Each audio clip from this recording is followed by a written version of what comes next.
I'm going to give a talk. The main theme of the talk will be Bodhimind. And I've got two sets of texts. First, this text is 3 pages. Please, everybody take 3. And then there's copies here. And these are in 3 languages: Netherlands, German, and English. Please choose only one language, because there's not each for everybody.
Esther? Wie liest man AU? AU? Au. Au. Naufgesät. Naufgesät.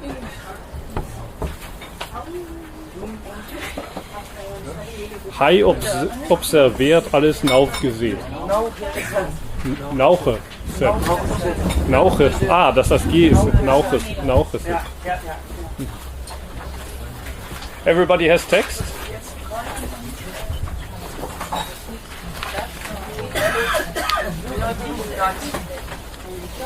Okay, for your entertainment I will try to read first in Dutch the poem by Miyazawa Kenji, who is a Japanese poet who lived at the beginning of the last century, and he wrote a lot of poems but also stories for children. He's not a Zen Buddhist, but a Buddhist of the Nichiren school. So he had deep belief in the Lotus Sutra. Still, the poem, this poem which I'm now reading, is a very famous poem in Japan, and in a way it expresses the spirit about that I want to talk today. Omplooibaar in de regen, omplooibaar in de wind, omplooibaar in de sneeuw en in de zomerhitte. Met een gezond lichaam, zonder begeerte en zonder woede. Slechts een zoete glimlach op de lippen. 4 stralen bruine rijst op een dag. Eet hij met miso en weinig groente. Hij observeert alles nauwgezet. Luistert goed en begrijpt. Door zichzelf te vergeten, behoudt hij de dingen steeds in de geest. Hij leeft in een kleine rietenhut aan de rand van een wei achter het dennenbos. Is in het oosten een kind ziek, gaat hij erheen om het te verzorgen. Beugt zich in het westen een uitgeputte moeder onder de last, gaat hij erheen om de reisbundels voor haar te dragen.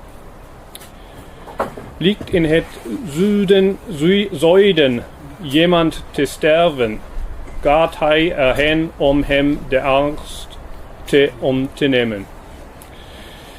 Wie liegen sich in het Norden 2 in de haren, gaat hij erheen om de onzin te beëindigen. In de droogte vergiet hij tranen, dwaalt hulpeloos rond als een zomerkool brengt.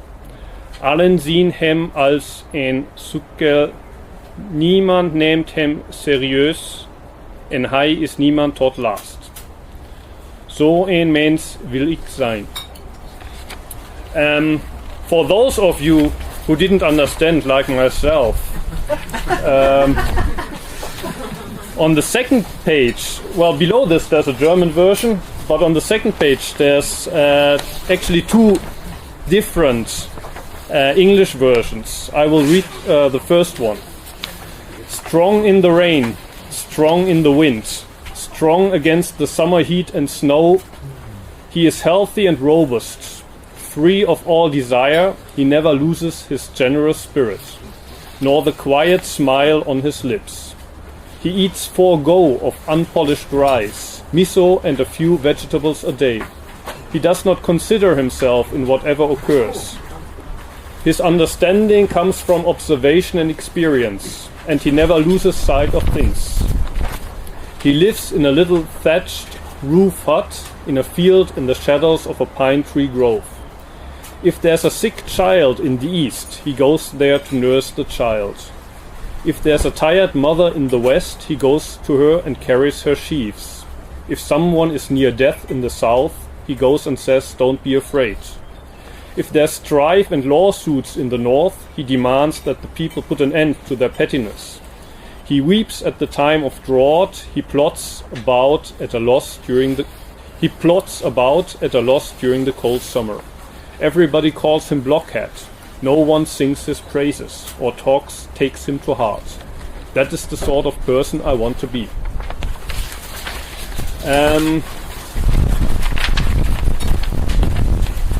So today the talk is about Bodhimind. What is Bodhimind? First of all, Bodhi is a Sanskrit word which can be translated as awakening, for example.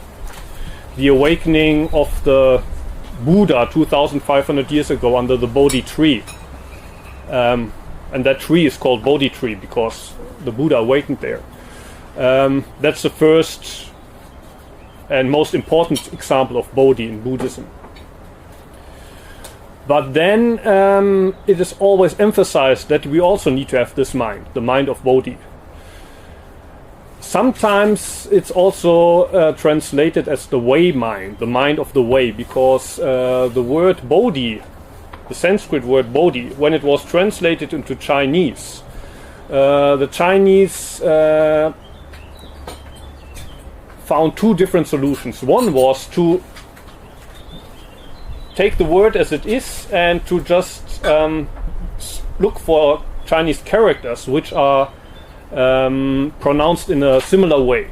So they didn't translate it at all, just as some words from the Latin language are now used in other languages in Northern Europe. So the Chinese took 2 Chinese characters which have the same pronunciation but a different meaning.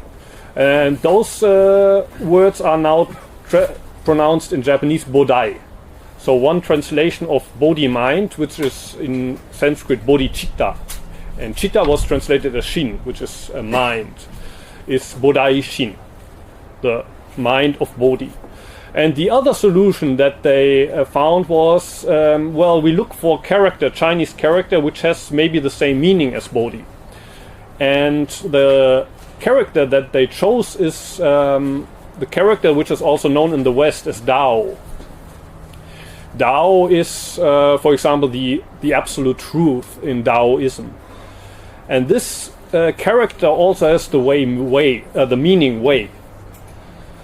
So that is the reason why Bodhimind, and translated in this way as the mind of the way, in Japanese it's Doshin. Doshin can also be translated as the mind of the way. And sometimes you also find the translation way seeking mind, which is interesting in translation because it's not a very literal translation. In the word itself there's no talk about seeking. The word itself means either bodhi, bodhi, or it means way and mind. But there's no talk about seeking. Still, in some texts, we find the translation way seeking mind for Bodhimind. Which isn't literal, but this translation makes it easier for us to relate to this word, because you can hardly expect from us that we have the enlightened mind of Shakyamuni that he had 2,500 years ago. But probably everyone who's interested in Buddhism and practices meditation in this tradition at least has a mind that is seeking for that. Or at least that's what we think.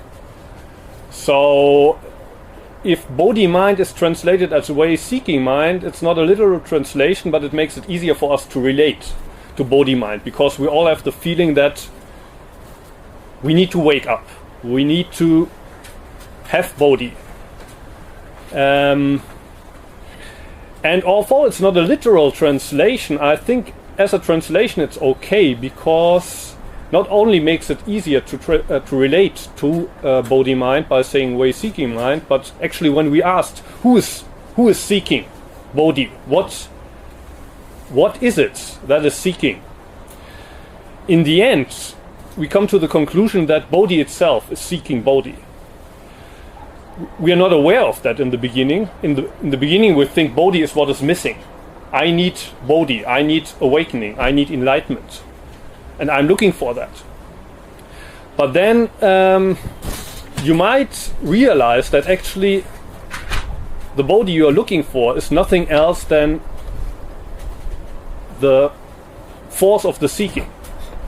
That which gives us the the impulse to seek. If we wouldn't have Bodhi already, we wouldn't be seeking for Bodhi. So in the end, way seeking mind and the mind of the way are not different. So although when I make translations, I do not use this translation way seeking mind, but I translate it as the mind of the way or awakened mind or Bodhi mind, whatever, I still find that the other translation, way seeking mind, is also okay. If you keep in mind that the way seeking mind is no different from the mind of the way, because the way itself is looking for the way. They are no different. Now I want to have a look at Dogen Zenji and what he wrote about Bodhi mind. He wrote about it in many different texts. One example is the Tenzo Kyokun, which I talked about last year, and those who were here last year might remember that in the beginning of the Tenzo Kyokun, which are instructions for the cook, Dogen Zenji says that what the cook needs first of all is Bodhi mind. If you don't have Bodhi mind and you're in the kitchen, you will only have a lot of trouble, hard work, you suffer from the work, and it's useless in the end without Bodhi mind. And a couple of paragraphs later, Dogen Zenji defines Bodhi mind as rolling up the sleeves. The Japanese is taski. So you have these long ropes with the long sleeves and you can't work with those. So what you do, if you have to work, you use the taski, these ropes inside the sleeves to roll up the ropes. And Dogen Zenji says for the cook it means that he rolls up the sleeves so he can work. That's Bodhi mind. And then in the end of the text, he explains the mind in detail when he talks about three minds. Joyful mind. Joyful mind is the mind that is happy to be in the kitchen. Dogen Zenji says, you should be happy that you're not in heaven now. You should be happy that you're not in paradise, but in the kitchen. Because if you would be in paradise, you have no opportunity to practice Zen. They have no session in paradise. That's why it's called paradise. You should be happy that you're not in paradise, because now you can practice. You have the chance to encounter the Buddha way. And the next mind is the old mind, which he also explains as parent mind, parental mind, the mind of a parent that has only one child, and all the love, all the attention goes to this child, and there's no expectation back. That's easy with a child, but if you're in the kitchen and you cook for people, you would sometimes expect that after all the labor you do and all the love you put into the cooking, that somebody would say thank you to you after the meal, but nobody says that. You have to cut short the amounts of the Zen that you can do. You cook, people eat it, but still after eating in silence nobody says thank you. If you don't have the mind of a parent, you can't be the Tenzo. And then last is big mind, great mind, magnanimous mind. Dogen says it's like the ocean, it's like a mountain. The ocean doesn't choose what rivers should flow into the ocean. The ocean accepts all rivers. That's why it becomes as huge as the ocean. The mountain doesn't choose the soil. The mountain accepts all the soil, and that's why it becomes a big mountain. And with that mind, only with that mind, you can be a Tenzo. Joyful mind, the mind of a parent, big mind. And these three together are Bodhimind. There's another definition of Bodhimind which we find in the Gakudo Yoshinshu. Gakudo Yoshinshu is a text that contains 10 chapters. Each of these concentrate on things we need to keep in mind when we practice the way. That's the meaning of Gakudo Yoshinshu, a collection of words about things to keep in mind when learning the way. And the first chapter starts with you need to arouse Bodhimind. I will start once more, or I will try once more to read this first in Dutch. Ontwaak de geest van verlichting. De geest van verlichting heeft vele namen. Hij is echter en dezelfde geest. Patriarch Nagarjuna zegt: de geest die de vergankelijkheid aller ontstaan en vergaan in de wereld inziet, wordt ook wel de geest van verlichting genoemd. Laten we derhalve deze geest als de geest van verlichting eens nader bekijken. Als je de vergankelijkheid echt inziet, dan wordt de egoïstische geest niet gewekt. Er verschijnt geen erzucht en je zult versteld staan van de snelheid van het tijdsverloop. In English, do I have English text here somewhere?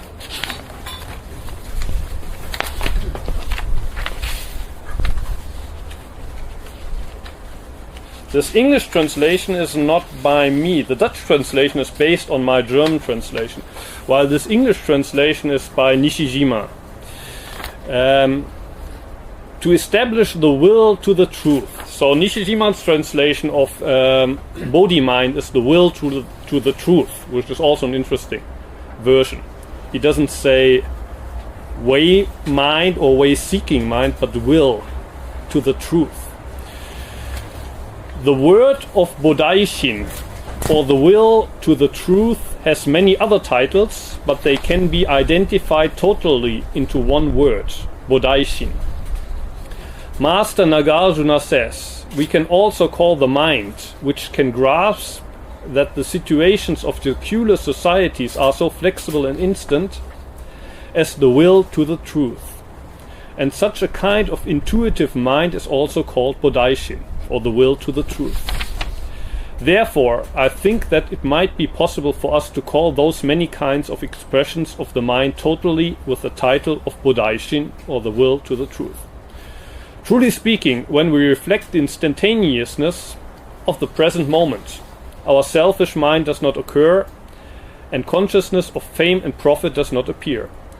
Therefore, we sincerely worry about the fact that time, light, and light run away much too fast. Then our practicing the truth can be so sincere as if we were putting out burning hair. Is that the same text? It's kind of different, I think. Yeah, the last sentence was missing in the Dutch. so I cut it out. But it's also an important sentence that we should practice as if our head was on fire. When Nishijima translates, usually he has an English translator or an American who's working on the translation, while this is from his blog, and I think it's his raw English here. So it's not such a refined translation. But I think we can get the point, which is that Dogen defines Bodhimind here using a quote by Nagarjuna as the mind that sees into impermanence. Yeah, here he says so flexible and instant. What is meant here, what Nagarjuna says, it's the mind that penetrates impermanence, that sees that nothing is permanent. That's Bodhimind. And then Dogen develops and says, if you see into impermanence, you cannot be selfish anymore, because there's nothing to cling to. You're not worried about fame and profit anymore. And you will only be worried about the swiftness of time. And you will practice if your head was on fire. That's Dogen's definition in this text, which is from 1234. And as Dogen was born in 1200, it's pretty easy to calculate how old he was. He was 34 when he wrote this text. He died when he was 53, so we don't know what Dogen would have said or written if he had lived until 80. So most of the texts he wrote in his 30s, and then in the early 40s he was very productive. The next text I want to talk about, Hotsubo Daishin, he wrote when he was 42, 43. Or maybe first, for those of you who are not familiar with who Dogen is in the first place. Dogen is a Japanese Buddhist monk who lived in the 13th century, first half of the 13th century.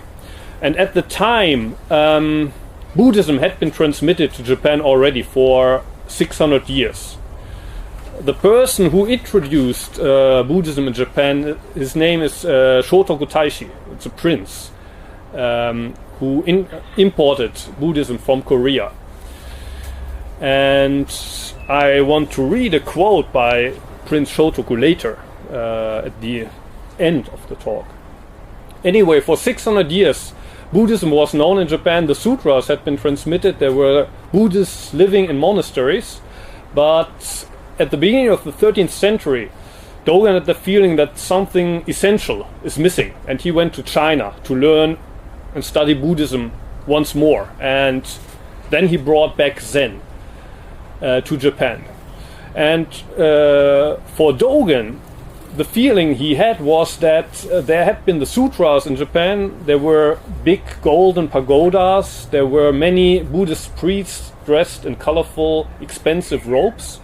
But what was missing for Dogen was practice. He said there's no practice in Japan. How come we have had Buddhism for 600 years but no practice? And practice for Dogen, in one sense, means to practice sitting meditation, to just sit. But then, in a different sense, it's also all about Bodhimind. That's why he starts this text here with saying, first you need Bodhimind. And you don't find it here on the paper, but then the text continues to quote what other people said about Bodhimind in Japan. And they have all very profound Buddhist, very philosophical definitions of Bodhimind. But Dogen says they have no idea what Bodhimind is all about, because look at them, look what they do, look how they dress. They're all concerned about fame and profit. They're all attached to their ego. If that's the case, how could they know what Bodhimind is? Now let's move on to the chapter Hotsubo Daishin, which you find under the quote of the Gakudo Yoshinshu. Maybe this time I will spare you my Dutch reading and read the English right at once. Well, I can do the Dutch as well if you want to be amused. But maybe I'll do the English. Hotsubo Daishin. And this translation is also from Nishijima, but with my cross. So some polishing has been done here. Establishment of the Bodhimind. Bodhimind is inevitably established relying upon thinking mind. Bodhi is the sound of an Indian word. Here it is called the truth. Chitta is the sound of an Indian word. Here it is called thinking mind. Without this thinking mind, it is impossible to establish the Bodhi mind.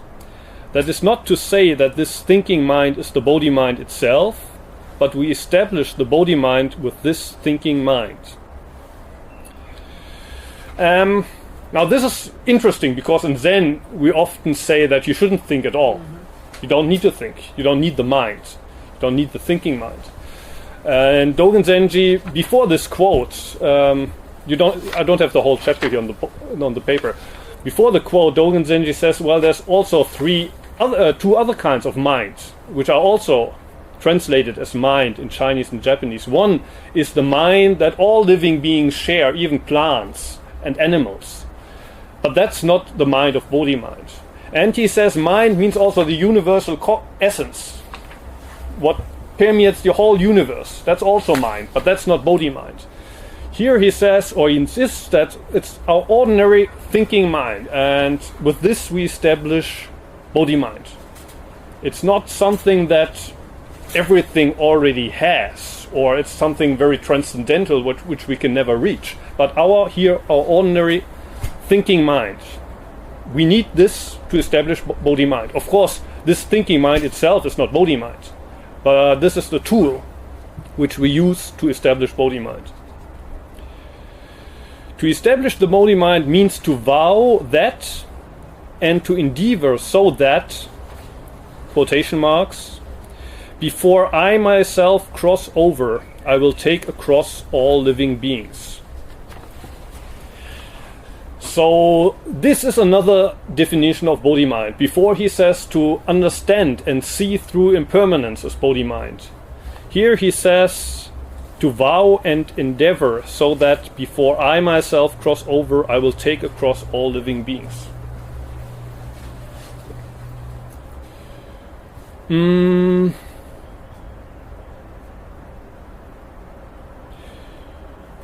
Yeah, I will go into this later, but well, what is important is that Dogen Zenji says that he does not say first you need to cross over yourself and then you can help others cross to the other shore. Also, he doesn't say, well, you can cross over at the same time. The vow is before I myself cross over. I don't cross over, but first I will take across all living beings. Which logically is impossible. How can I take over living beings if I don't cross myself?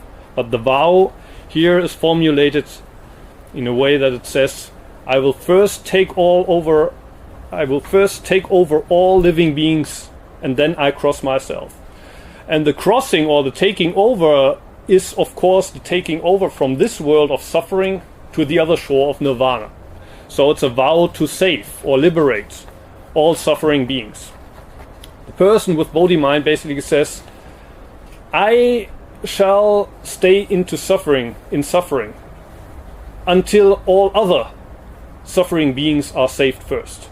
I should be last. I will be last. First I save all other suffering beings. That is Bodhi mind. Even if their form is humble, those who establish this mind are already the guiding teachers of all living beings. This mind is not in it, and it does not now suddenly arise. It is neither one nor many. It is not natural, and it is not formed. It does not abide in our body, and our body does not abide in the mind. This mind does not pervade the Dharma world. It is neither of the past nor of the future. It is neither present nor absent. It is not of a subjective nature. It is not of an objective nature. It is not of a combined nature, and it is not of a causeless nature. So now Dogen goes on to analyze, where does this Bodhi mind come from? How does it happen? How can we get to Bodhi mind? How is it possible that we arouse Bodhimind? And here in this paragraph, he denies a lot of things. He says it's not in the future, not in the past, not in the present, neither objective nor subjective, not subjective. It doesn't come from the outside, but also we don't have it inside. So basically, we cannot grasp it. But, and that's the next sentence, nevertheless, at a place where there is mystical communication of the truth, establishment of the Bodhimind occurs. Nevertheless, at a place where there is mystical communication of the truth, establishment of the Bodhimind occurs. The Japanese word which is translated here as mystical communication of the truth is kan no doko. Kan means to feel something, or also it can mean kanno. Kan is feeling, maybe also an understanding, while o is a reaction that happens when one thing meets the other. Do is the same as the do of Doshin, the Dao, but also a way, the truth. And ko means a crossing. So I literally interpret this as a place where ways cross, paths cross, and a reaction happens. A reaction where feelings are exchanged. So that's why in Dutch you have the translation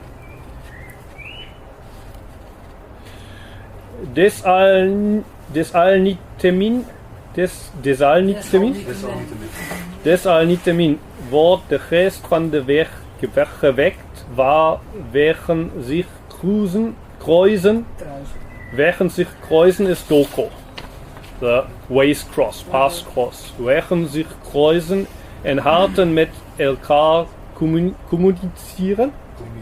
communiceren. So harten isn't quite literal, but it's the kan of kanno.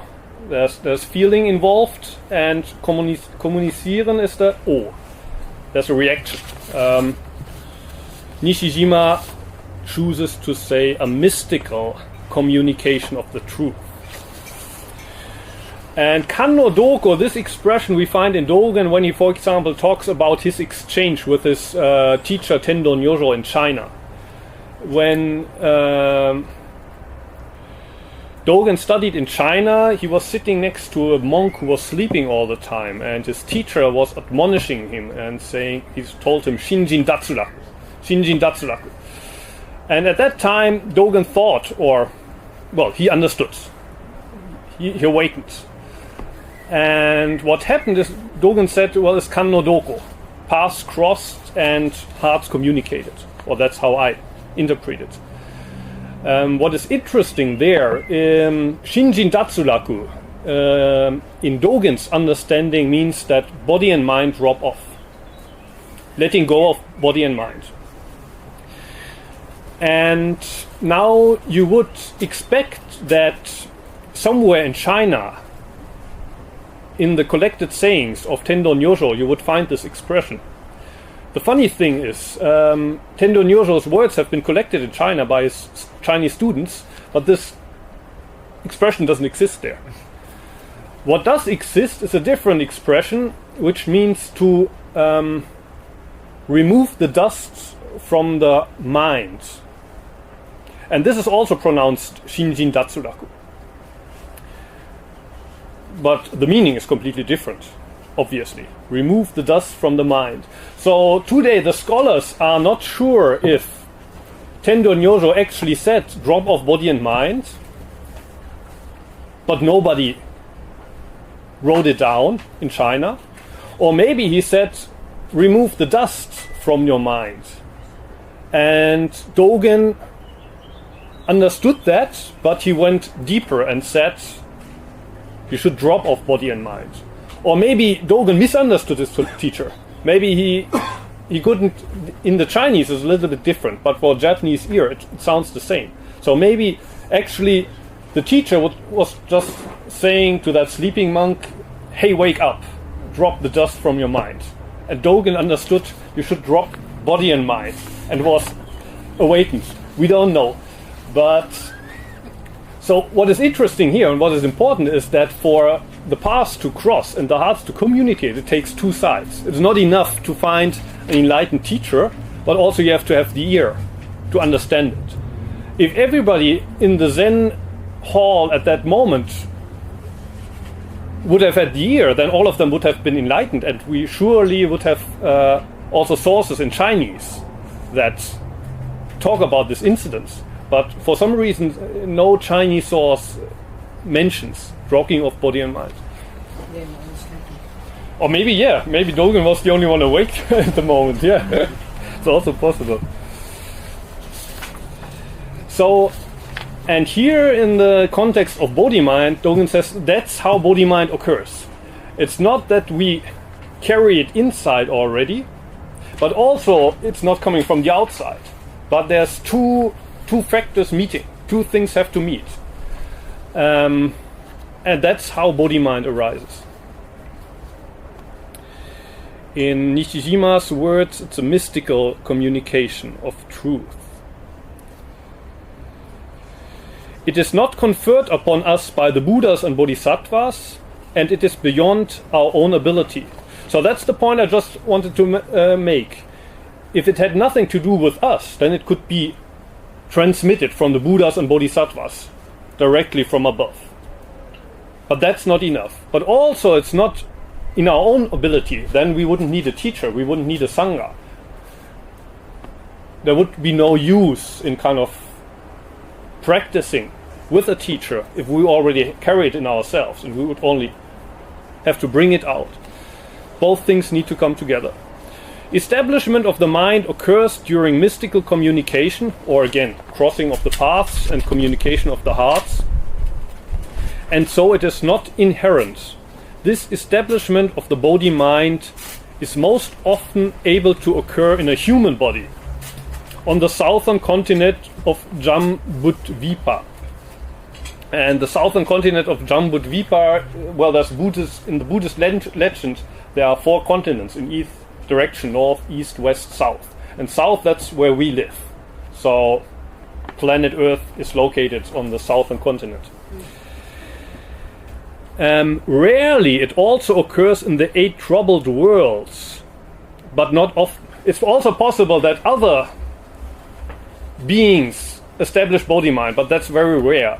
So which are these 8 troubled worlds? For example, what I just mentioned, paradise. Paradise is also one of the troubled worlds. Why is it a troubled world? Because in paradise we never think about suffering, because we don't suffer. So we don't have the chance to think about the cause of suffering. If we don't have to think about the cause of suffering, and also we have no opportunity to think about the suffering of other people, there's no way we can establish Bodhi mind.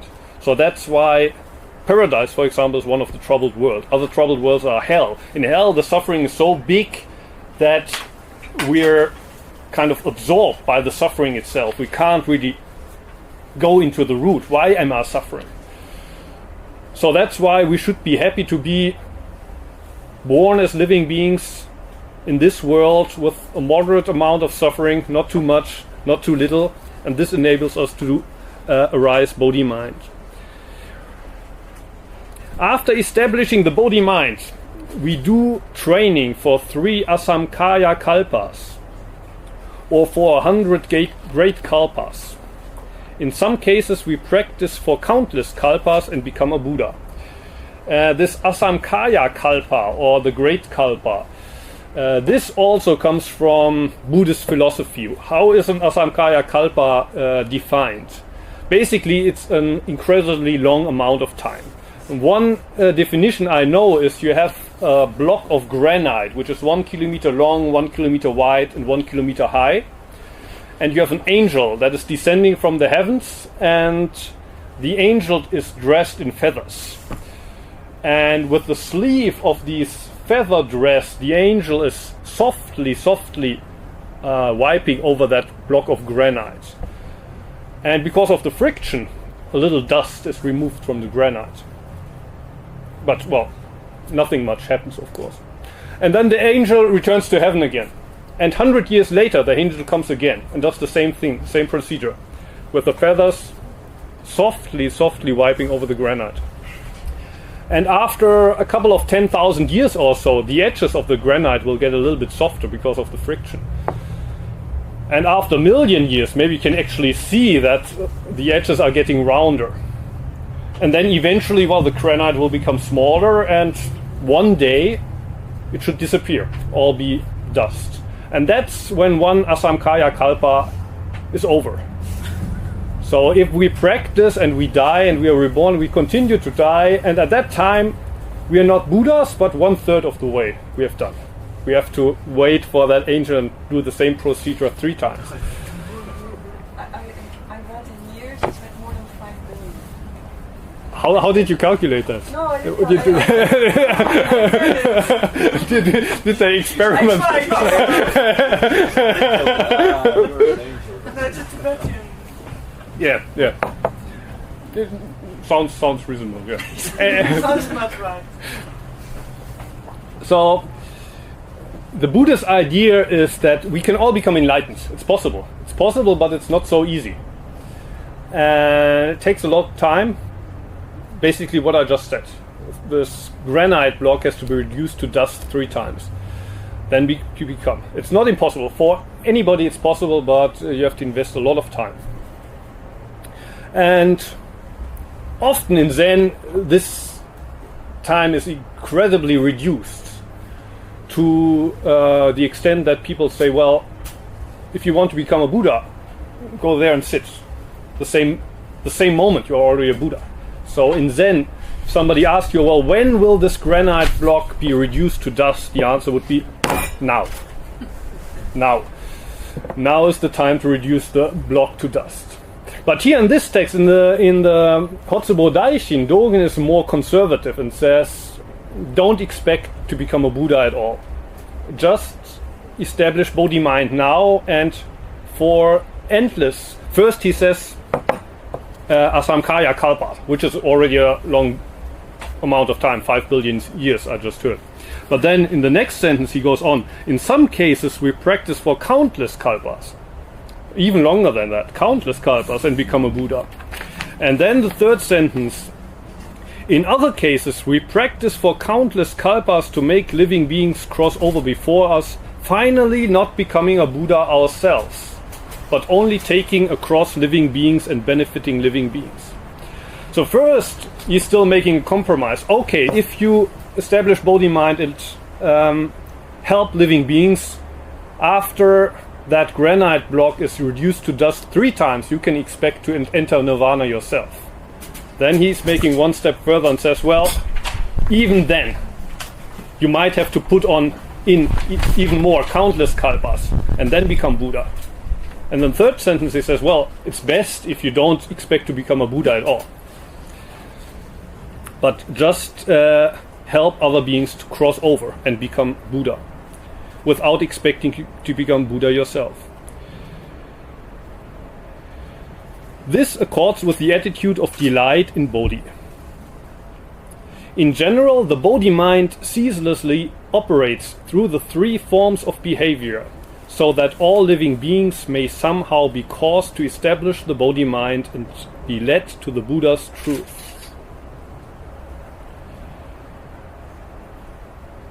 Vainly to confer worldly pleasures is not to benefit living beings.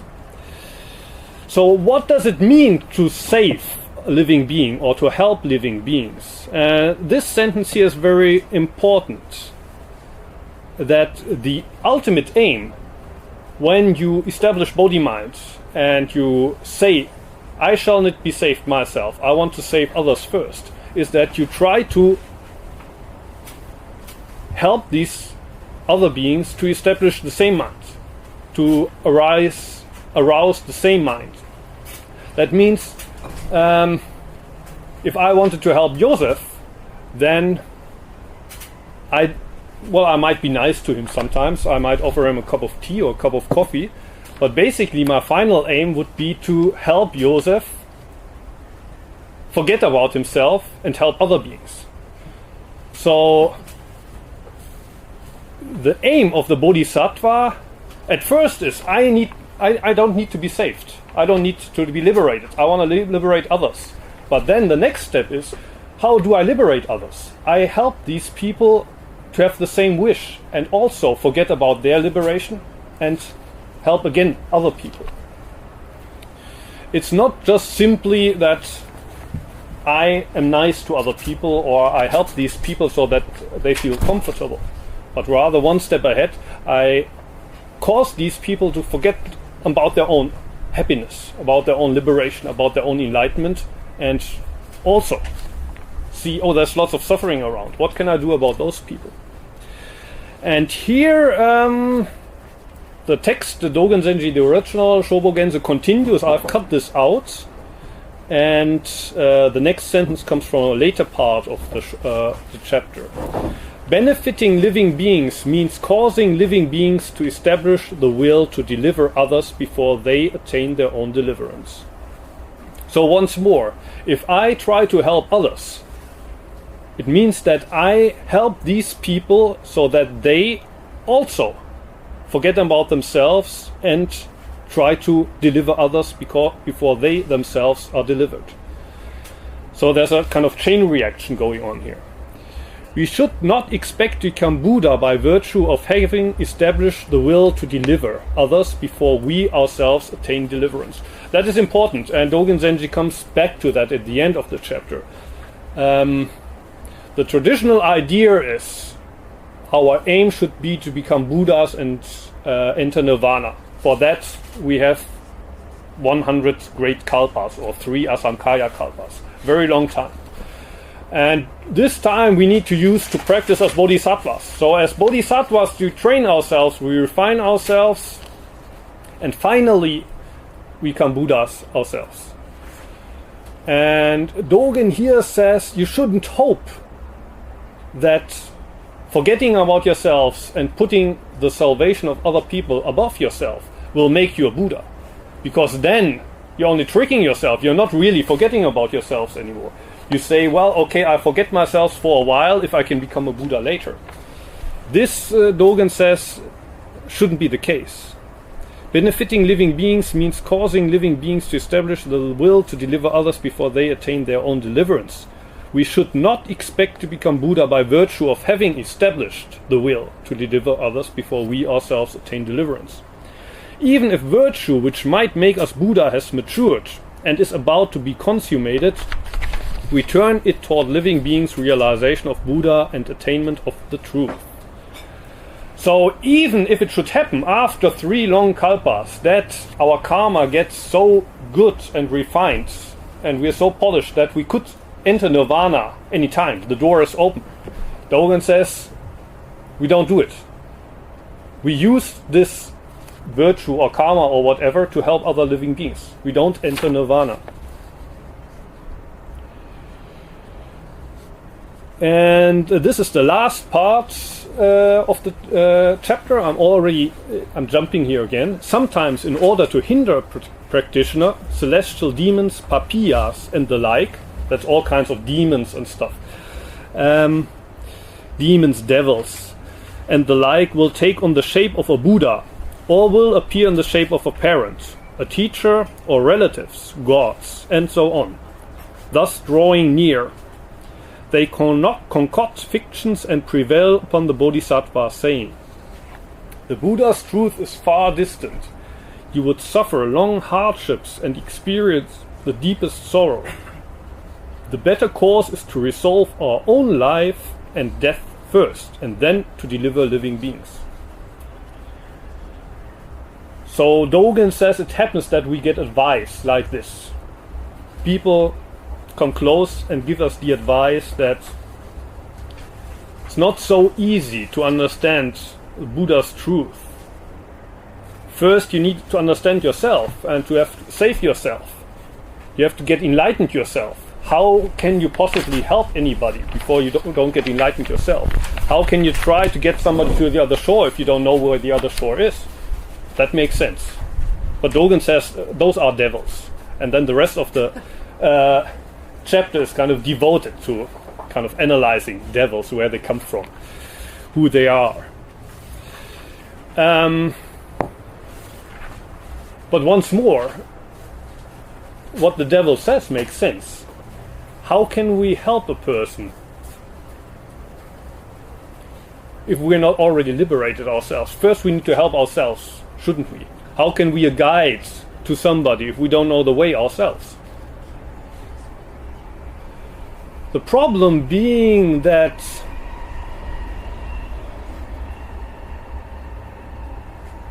only if we let go of this idea, I need to be saved first, I need to be liberated first, that we can help somebody. It's all about letting go of this idea. It's about my practice, it's about my enlightenment. And once I get it, I'm happy to share it. But first I need it myself. This is what keeps us from getting enlightened. This is what keeps us from staying in suffering. The idea I need to get out first. So although Dogen says don't expect to get saved yourself even for 3 long kalpas or 100 long kalpas, 5 billion years, the moment we let go of this idea I need to be saved, we experience that actually it's already there. I don't need to be saved anymore. A little bit like what you experience when you sit on the cushion and say, okay, if I have to die here, I'm going to die here. It will be okay. I'm going to die here. Muho is going to take care of the funeral afterwards. And in that moment you experience, oh, there's nothing. I'm fine. Zazen is doing Zazen. Zazen is doing Zazen for me. I don't have to take care of anything. The same with the Bodhisattva. The moment you say, okay, I can fall into hell, let me help at least one person or 2 persons or 3 persons to go to the other shore. That moment you realize that actually right now here you're already at the other shore. But only because you established that will. Only because you forgot about yourself, you realize, oh, I already have it. And as long as you think, well, first I need it for sure here, and then I'm going to communicate it to others. That's why you're never sure. You're never sure.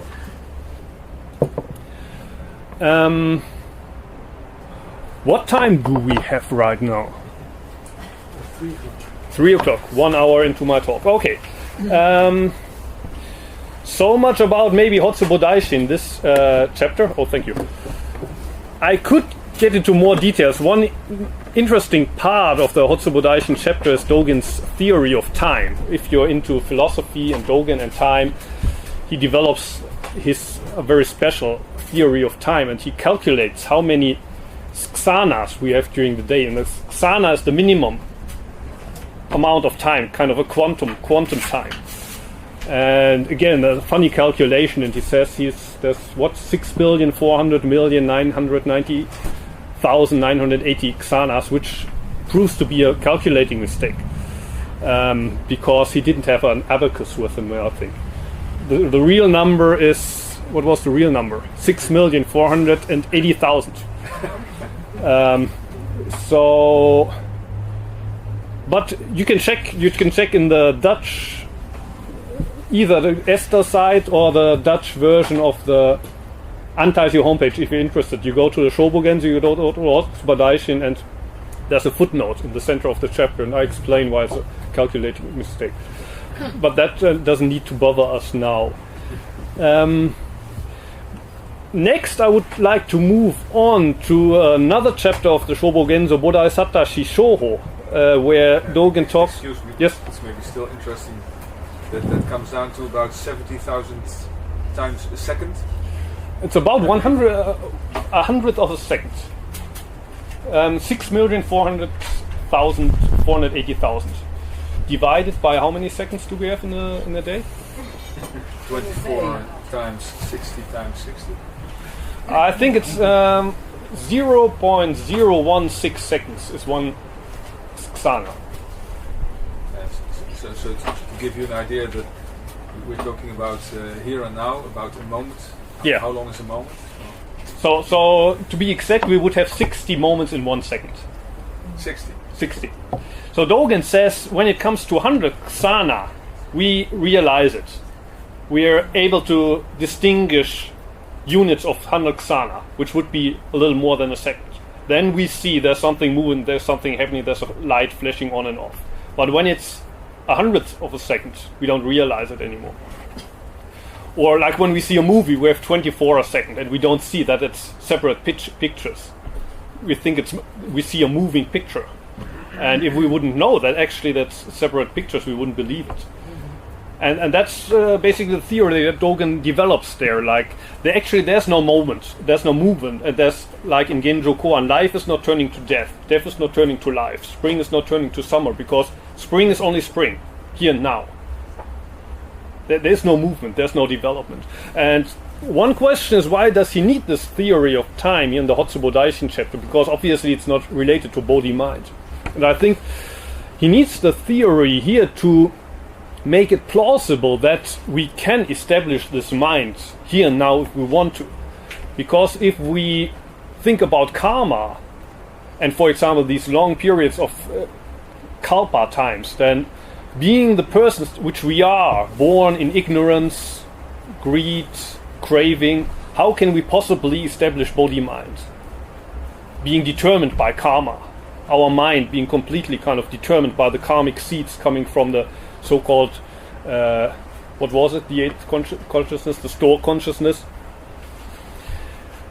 And that's, I think, where this time theory comes into play. Because this picture right here now is completely independent of what came before and what comes after. If we want to establish Bodhimind in this moment, we can. We're free to do so. There's nothing that, binds us. There's no karmic bonds from the past. There's nothing in the future that would prevent us to establish Bodhimind right here and now. So that's why I think he comes up with this kind of out-of-text context with there's 100 ksanas in each second, or 60. When you snip your fingers, there's 65 ksanas passing, he says. But to go on to the practical aspect of Bodhi-mind, how does it work in our daily life? How do we practice it? I would like to read some short quotes from a different chapter of Shobogenzo, which is Bodhisatta Shishoho. In the Nishijima translation, 4 elements of a bodhisattva's social relations. First is free giving, or dana. You all know, or most of you know the word dana, which means giving. First is free giving. Second is kind speech. Or if you look at the Dutch translation, which is based on the German woorden van de liefde, words of love, would also be a more literal translation. Words of love. Third is helpful conduct. Fourth is cooperation. Cooperation, one possibility here. Eenwoorden, to become one, would be another one. The Japanese is doji. Do means the same, and ji means matter, same matter. In German, there's this expression which means eine Sache machen. Eine Sache machen, to kind of, or when you tug of war, pulling the same string. That's kind of what I think is meant here with cooperation. Of course, cooperation also has this meaning. So in this chapter, Dogen Zenji investigates 4 aspects of a bodhisattva relating to other beings out of Bodhimind. The word Bodhimind doesn't appear here, but it's all about Bodhimind. First, about giving. All of these 4 paragraphs come from different spots of the chapter. When we offer flowers from distant mountains to the Tathagata, and when we donate treasures accumulated in our past life to living beings, whether the gift is dharma or material objects, in each case we are originally endowed with the virtue that accompanies free giving. There's a Buddhist principle that even if things are not our own, this does not hinder our free giving.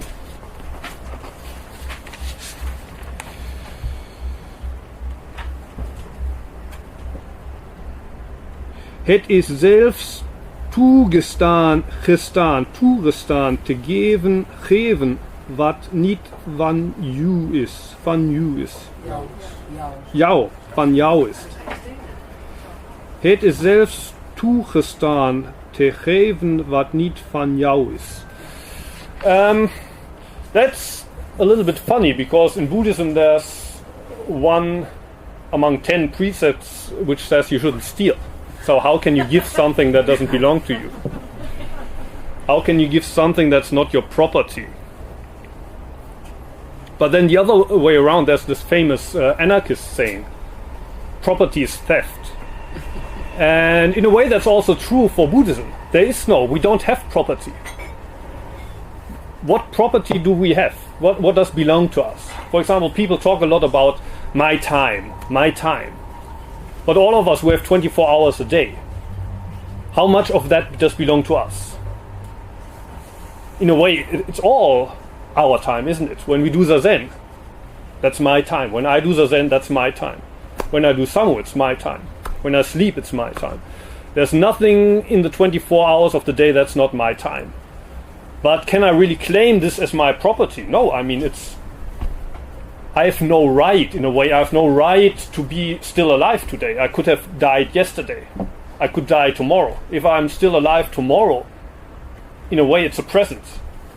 I have no right to claim that as my time. The 24 hours that I might have tomorrow, if I can enjoy them, it's not my time. It's something that I received. Or the space, my room, my house. But did we create this space? Space we received. This body we received at birth, but we're very attached to it. Is it my body? Even with money, and we're pretty sure that this money belongs to us, that we have in our purse, because we got it for our work. We did big effort, so we worked, we got the money. But okay, still, the time which we invested was not my time, so I can't claim my time. The strength, the energy I put in there, where came the energy from? Did I generate the energy, or where did it come from? So even with the work, we can hardly say that it belongs to me. It's my work, so I should get money for this. For a Buddhist monk, it's even easier to understand, because my main source of income is begging. I stand on the street and I hold my bowl and people put money in there. And legally, probably the moment the money goes into my bowl, legally it's my money. Probably. And sometimes there's people who take out money. It helps. It happens very seldom, but once every couple of weeks or so, somebody comes and takes out money off the bowl. And I'm wondering, what should I do? Because I mean, the people that put it in there, they put it in there for the purpose of Buddhism. So in a way, I could say, well, I have the responsibility to protect that money. It's not for him; it's for me, because I'm practicing Buddhism. But on the other way around, you can't really do that, because the idea of this belonging to you doesn't occur in this situation. It's impossible. When you see there's always money flowing in, and from time to time there's something flowing out, you can't hardly say, no, keep it in there. But then if you put it in your purse and it stays in the purse for a while, you get very attached to it. And you develop, this is my money. And it's funny. But if you look at where it originally came from, it all came from somewhere which didn't belong to you. This body didn't belong to me. The time, the space, or the words which I'm saying, where do they come from? A part of it is from Dogen, a part of it I got from books, a part of it maybe my own ideas, but even these own ideas, where do they come from? Do they belong to me? So not only is it allowed to give something that does not belong to you, but actually we have no other choice but give. We always give things that don't belong to us, because there's nothing that we can claim. So the act of giving in the end means to forget about property, forget about the idea, this belongs to me, this is my thing. And when we can forget that, it becomes very easy. Giving becomes very easy, because there's nothing that we should hold back. Or another example of giving can be to accept what is offered. To give, of course, can mean to give something, but might be a little funny example. But I was vegetarian before I came to Japan. Before I became Buddhist, I was vegetarian. And I stopped being vegetarian when I became a Buddhist. The reason is that when you're living in a monastery in Antaiji, 90%, 95% of the food is vegetarian. The stuff that we grow in the fields is what we eat. But from time to time, people donate meat or they donate fish. And in the beginning I said, no, I don't want to eat that. Because I never ate meat or fish even when I was a child. I didn't like it for whatever reason. I don't like this. And they made a surprised face. But you're a monk. How can you refuse this donation? In Buddhism we have a precept not to kill. When you say I don't want this, you're killing the goodwill of the person who makes the donation. You're killing the food. Put yourself in the position of the fish, or put yourself in the position of the animal. Somebody killed you, that's bad. But now if you knew you're dead, you don't know. But suppose you were an animal, you were killed, and you know you're sitting on a plate of a Buddhist monk, and that monk says, oh no, I don't want to eat this. Please give this to the cat. Maybe you're in paradise, maybe in hell. Probably you wouldn't be happy to see that scene. The best thing you can do for the animal is you accept it, and that's also an act of giving. And you're not giving something that belongs to you. You're giving. Just pure giving, receiving. Okay, maybe so much for the time being, for giving. The next is kind speech.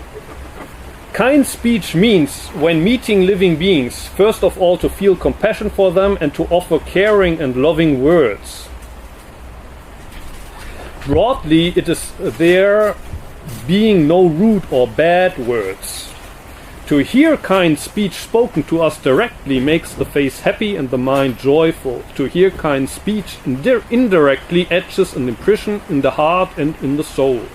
Remember, kind speech arises from a loving mind, and the seed of a loving mind is compassion. We should learn that kind speech has the power to turn around the heavens. It is not merely the praise of ability.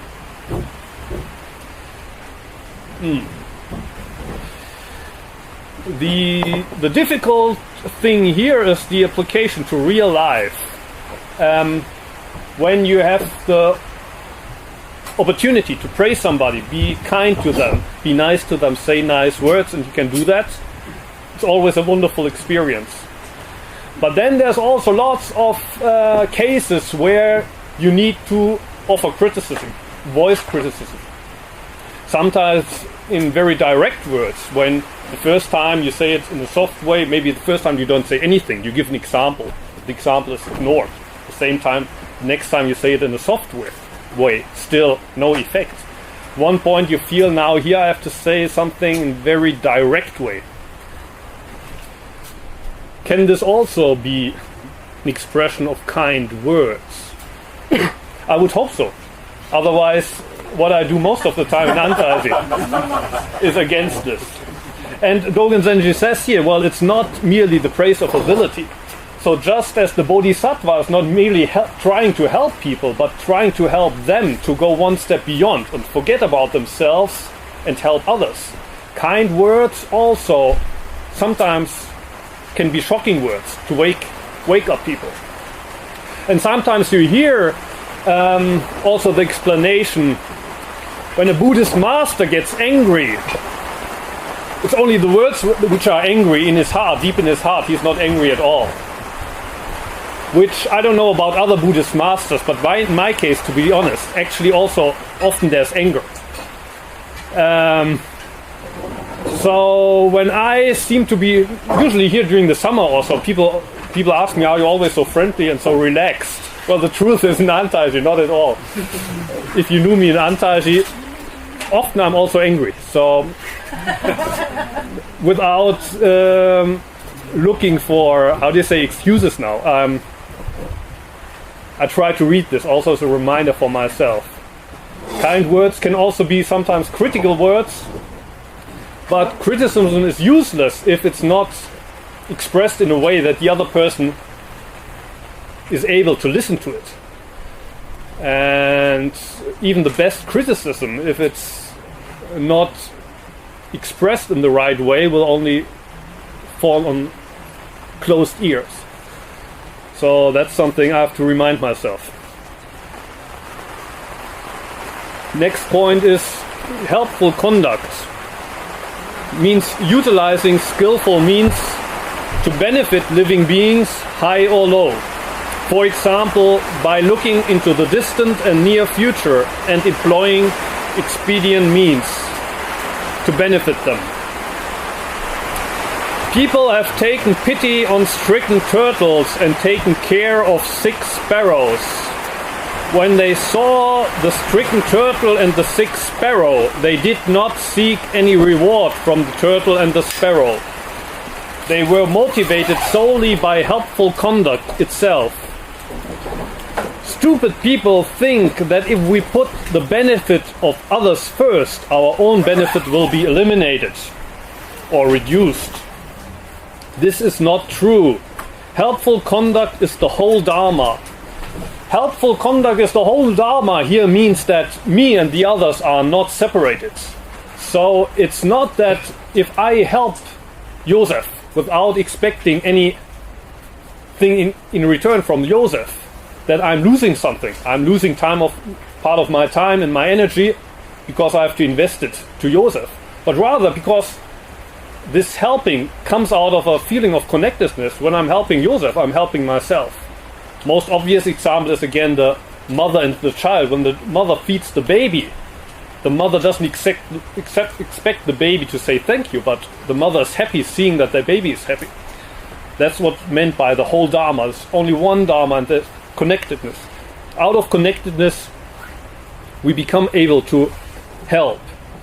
Therefore, the last sentence, it universally benefits self and others. We are not only helping others when we help others, we are actually helping ourselves when we help others. Last point, cooperation means not being contrary. It's not being contrary to oneself and not being contrary to others. So we allow ourselves to be ourselves, and thus we can allow others to be others. When we know cooperation, self and others are oneness, and thus we become one. We don't artificially force ourselves to be like the others, and we don't force artificially the others to be like us. There may be a principle of after letting others identify with us, then letting ourselves identify with others. But first, before that comes, first, we are not contrary to oneself, ourselves. We are ourselves, and we let the others be the others. The relations between self and others are, depending on the occasion, without limit. The Kanchi, which is an old Confucian text, says, "The sea does not refuse water. Therefore, it is able to realize its greatness." You know that from Tenzo Kyokun, great mind. Mountains do not refuse earth. Therefore, they are able to realize their height. That means we accept anything. Just as during the Zen, you accept the pain, you accept the frustration, you accept the tiredness, you accept the anger, all of that. You let the sheep eat all of the grass on your meadow. And that's why the meadow is so healthy and green.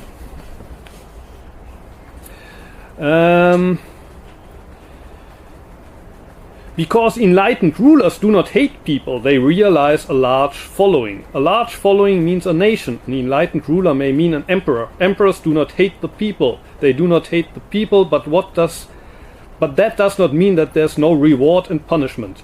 Even if there's reward and punishment, there's no hatred for the people. I think Dogen is talking here about the Sangha and the teacher in the Sangha. I don't know if he's also talking about state affairs. But he's talking about the teacher of a Sangha.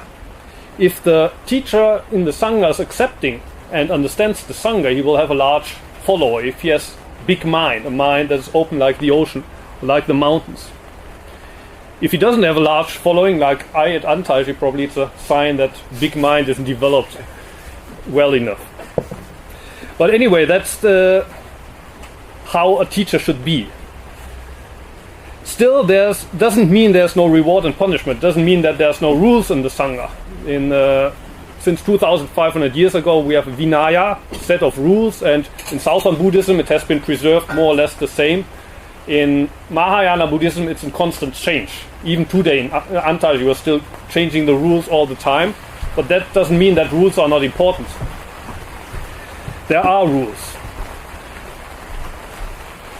Even today, there are maybe people who seek the truth with no expectation of reward, but this is beyond the thinking of stupid men. Because enlightened rulers are enlightened, they do not hate people. Although people always have the will to form a nation and to find an enlightened ruler. The following is important. Few completely understand the truth of an enlightened ruler being an enlightened ruler. Therefore, they are glad simply not to be hated by the enlightened ruler, while never recognizing that they themselves do not hate the enlightened ruler. What does he talk about here? Again, I think he's talking about a teacher. And people in the Sangha form together and they're looking for a good teacher. And we wish we had the chance to study under somebody like Shakyamuni 2,500 years ago. Unfortunately, we were not born in time. So we are looking maybe for the most enlightened teacher around. And we're worried when we find a teacher, is he really so enlightened? Maybe there's a more enlightened teacher somewhere else. And of course, it's important that we find a teacher that has preferably a mind like the ocean or like a mountain that accepts and understands the Sangha. And the Sangha is happy about that. But Dogen says the Sangha, often the members of the Sangha don't understand that they actually are doing or have to do the same thing. They create the teacher. Just as Dogen did with Tendo Nyojo. I don't know how big the following was of Tendo Nyojo. But today, Tendo Nyojo is remembered only in Japan, because only Dogen had an experience there. And with the Buddha, he had thousands of disciples, but we know only of Mahakashapa that he transmitted the truth, and then to Ananda. About the other thousands of people, we don't hear anything. Or with some, like Devadatta, we know that he actually left the Buddha because he was disappointed. He didn't see any truth and any meaning in the Buddha's practice. With Christianity, it's the same. There were 12 apostles, disciples of Jesus. The one he hears most of, or the best news we hear from Peter, he was the most trusted.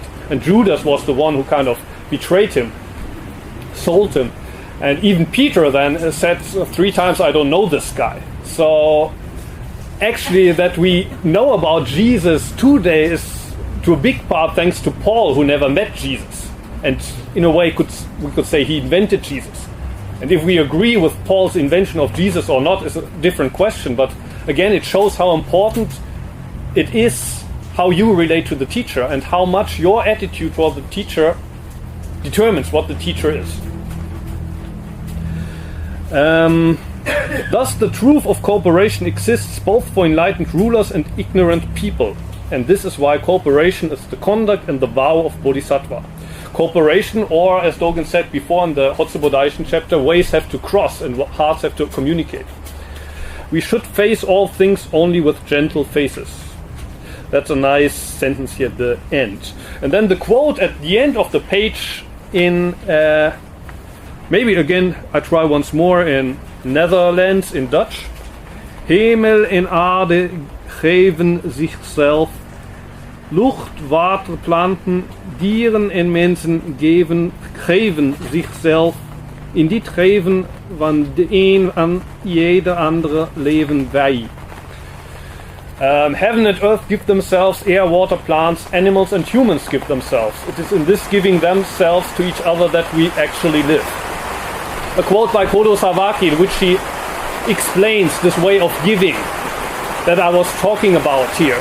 A way of giving that actually we have no other choice but give ourselves. The question is, do we do that out of our own determination, or do we cling to something that actually we can't hold in the end?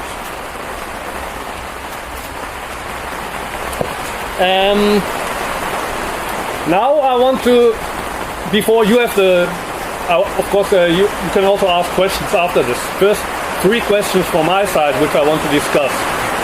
Can you still hear me? Can you hear me? Fun? A bit. Okay, I'll shout. Question 1. Where are the limits of Bodhisattva practice? How much are we supposed to do? For example, in the Bible, when somebody slaps your right half of the face, you're supposed to offer the left. What if that person also slaps the left half? Do you go on and offer the right one again? How far do we go with Bodhisattva practice? Aren't there limits in daily life to this? Second question. If Bodhisattva practice and Bodhimind is so important, why do we do sessions? Why do we sit there for 2 days on the cushion? Do we have the time for that? Shouldn't we go and help people in the big cities or in the countryside, wherever? There are so many people who need our help. Why do we waste time doing the Zen? And the third question would be, what does a Bodhisattva actually do when he faces injustice? He's in a situation and he thinks what is going on here is not right. The first question, the limits. One thing I think is, of course there are limits. We reach our limits in daily life all the time. And we have to acknowledge those limits and be honest to ourselves.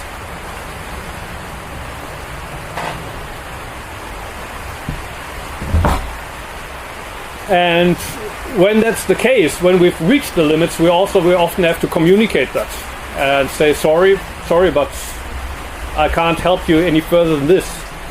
But then we also have to remind ourselves that Bodhisattva practice means to help other people be Bodhisattvas themselves. It's not a kind of one-way thing that I'm Bodhisattva, I help people 24 hours a day, and that goes on and on forever. But rather, I try to help people help themselves. Or on the Antairi homepage, I say, like, you have to wipe your own ass. I don't understand it as my job to wipe people's asses all the time. There's once that happened when we went begging to Osaka. We went to Osaka for 1 week and we stayed in a cheap hotel. And on the way back to the hotel, the train was very crowded. And in Japan, when the trains are crowded, they're really packed. You can't get out of there if you're not standing close to the entrance.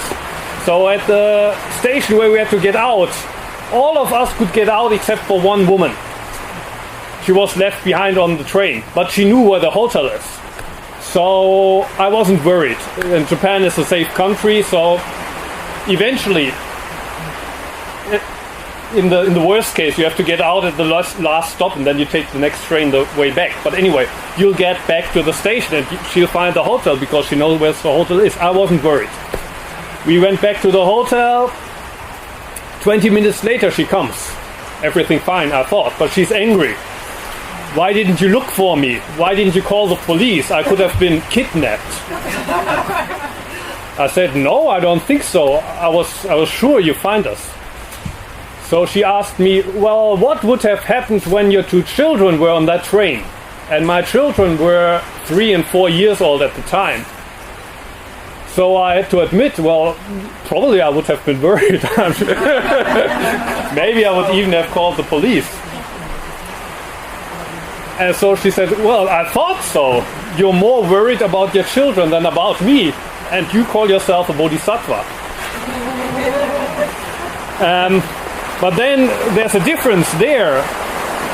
When I try to help a 3-year-old, I don't expect a 3-year-old to behave like a bodhisattva. But when she was older than me, actually, when I try to help adult people, I try to help them to be bodhisattvas. I don't try to relate to them as a father figure and allow them to be babies. So that also helps me to stay in my limits. If I would forget about that and say, okay, I'll be happy to be your daddy, I'll be happy to be this and that for you, I'll do anything you want me to, then I would in a couple of hours I would reach my limit, I'm sure. But that's not my aim. I'm trying to help people arouse Bodhimind. I'm not... well, I don't want to be their father, or also at Antaiji. There's some people who come there because they've heard, well, you don't have to pay at Antaiji, it's nice. It's like a youth hostel for free. And I take these people, they can stay there, but sooner or later they have to realize they are not guests. They have to do the same thing, they take part in the same labors. Sooner or later they are reminded from all sides that, well, it's a Zen monastery after all. And also sometimes happens, well, but you're all bodhisattvas, why don't you can just put up with me and accept me the way I am? Yes, that's one half of the truth, but the other half is when you come to Antaiji, we expect you to have Bodhimind and aim at living as a bodhisattva, and we help you to do that. We don't help you by washing your clothes for you and cooking for you and washing the dishes after you, cooking the tea for you, but rather we help you to do that for all others. So if you are there for 3 months, then actually in the beginning people explain your stuff and do things for you, but then you end up doing all that stuff for other people. And that's the way it's supposed to be. But you not only help these people, but then help them to help others again. So that's one thing that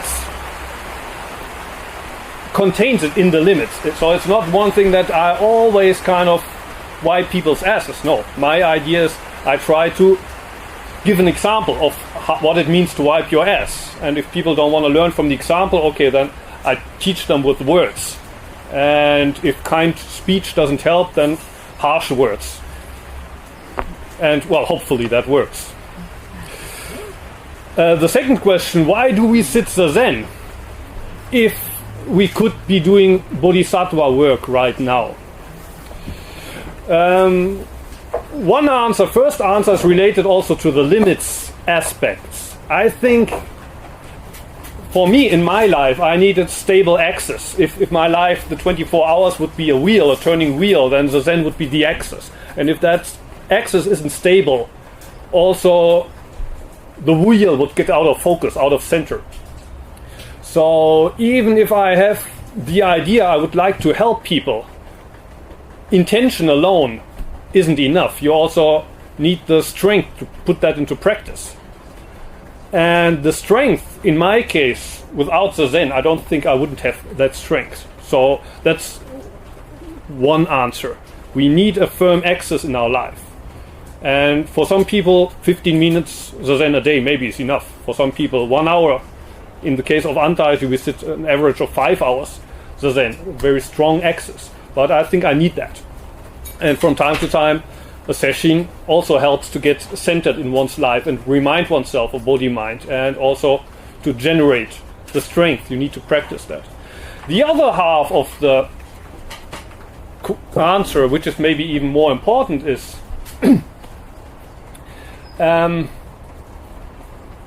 do we do zazen first and then we help people?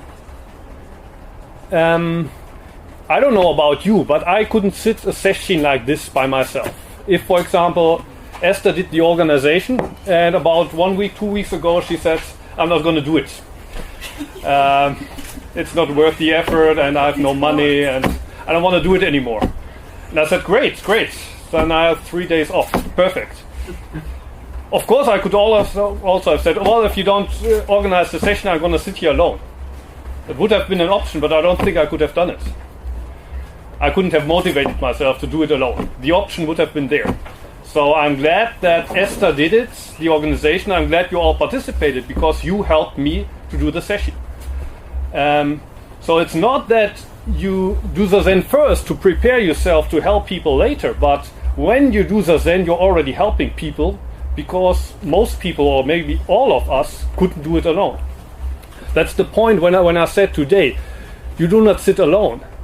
Means none of us we're doing the Zen there in our own practice world, but our Zen influences the whole Zen in the room.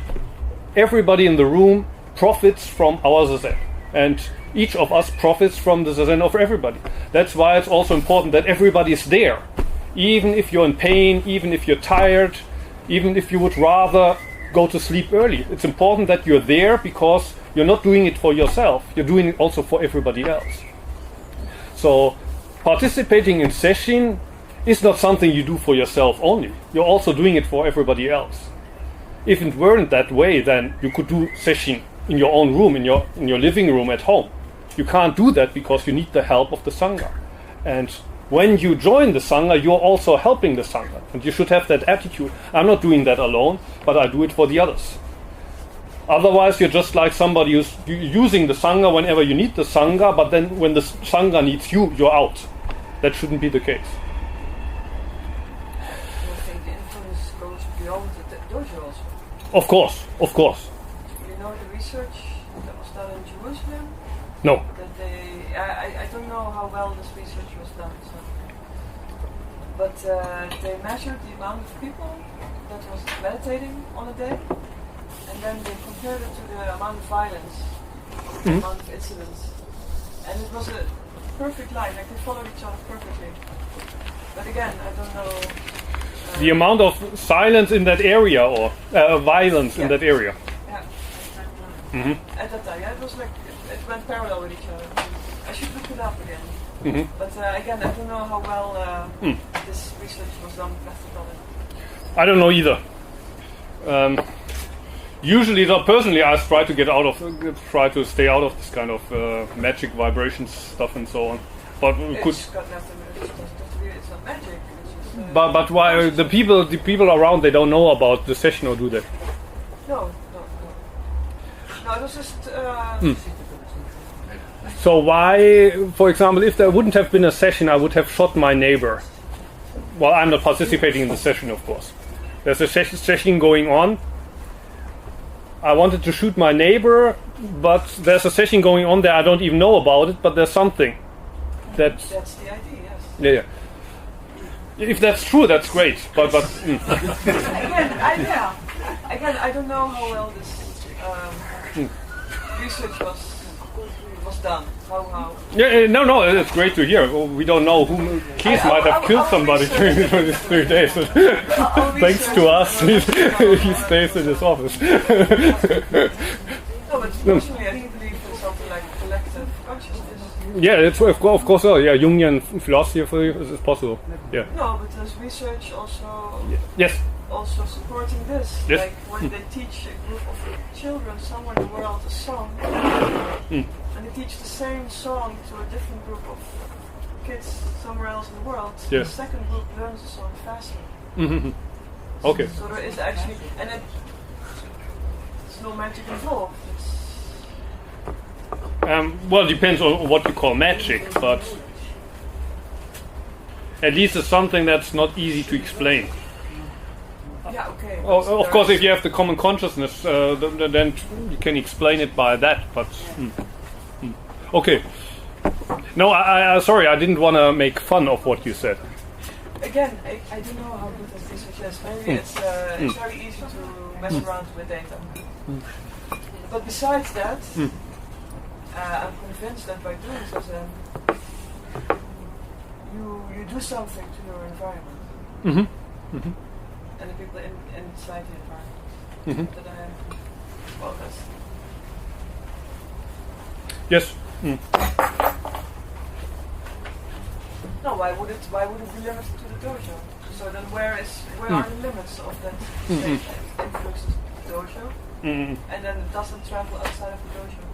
That's why would that be? Well, from my own personal experience, the input I get through my six senses, the sixth sense in Buddhism is kind of what you're thinking, basically, the thinking apparatus and the five senses. For me, that's very strong. And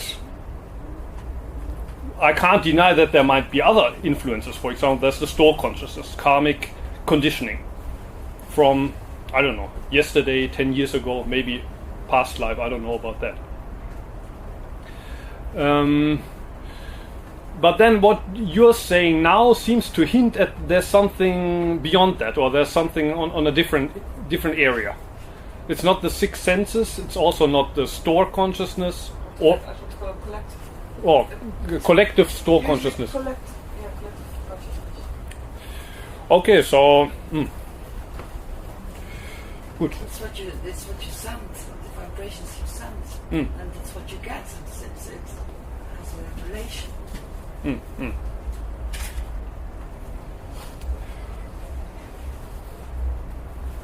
So I mean, yeah. Universal law of attraction and. Then my next question is how far does it reach? So I don't know the study in Israel, but is it something local? Like, does our session here have stronger effects in Limburg than in other parts of the world, or? No idea. It's very specific. So I'd like to leave that open. So I'm in no position to deny that such effects exist.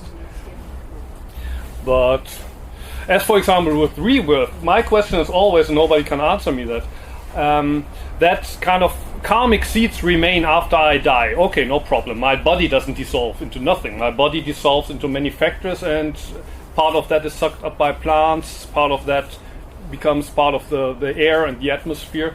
So if my mental constitution after my death remains, I have no problems with that. But why is that supposed to be inherited by a new living being rather than be distributed over countless numbers of living beings? Oh, but there is also theories that it is carried in more.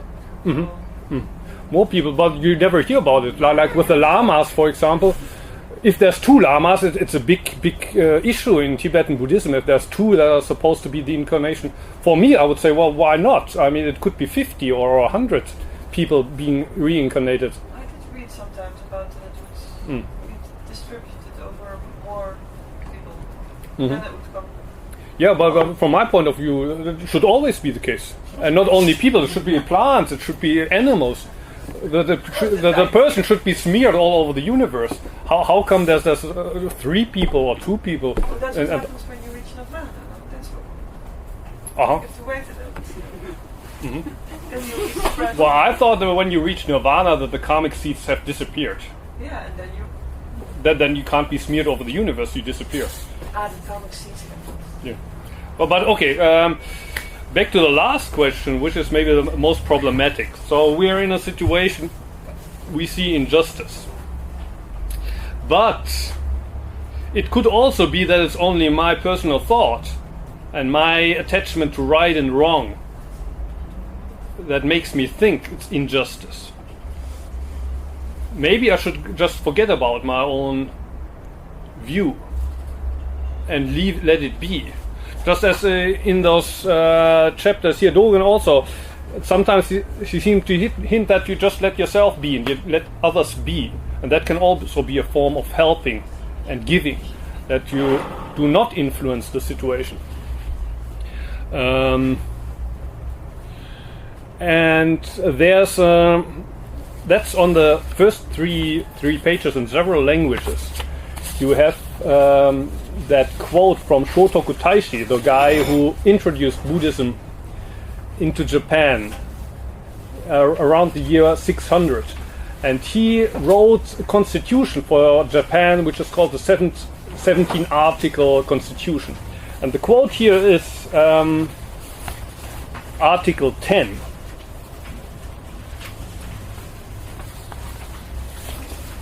Maybe I'll try the Dutch once more. Waarom stoort het ons dat anderen anders denken dan ons? Hebben we niet allemaal onze eigen mening en denkt niet iedere geest op zijn eigen manier? Wat jij denkt dat goed is, vind ik niet goed. Wat ik denk dat goed is, vind jij niet goed. Wie heeft hier de wijsheid in pacht? Weet je het zeker dat ik me vergis?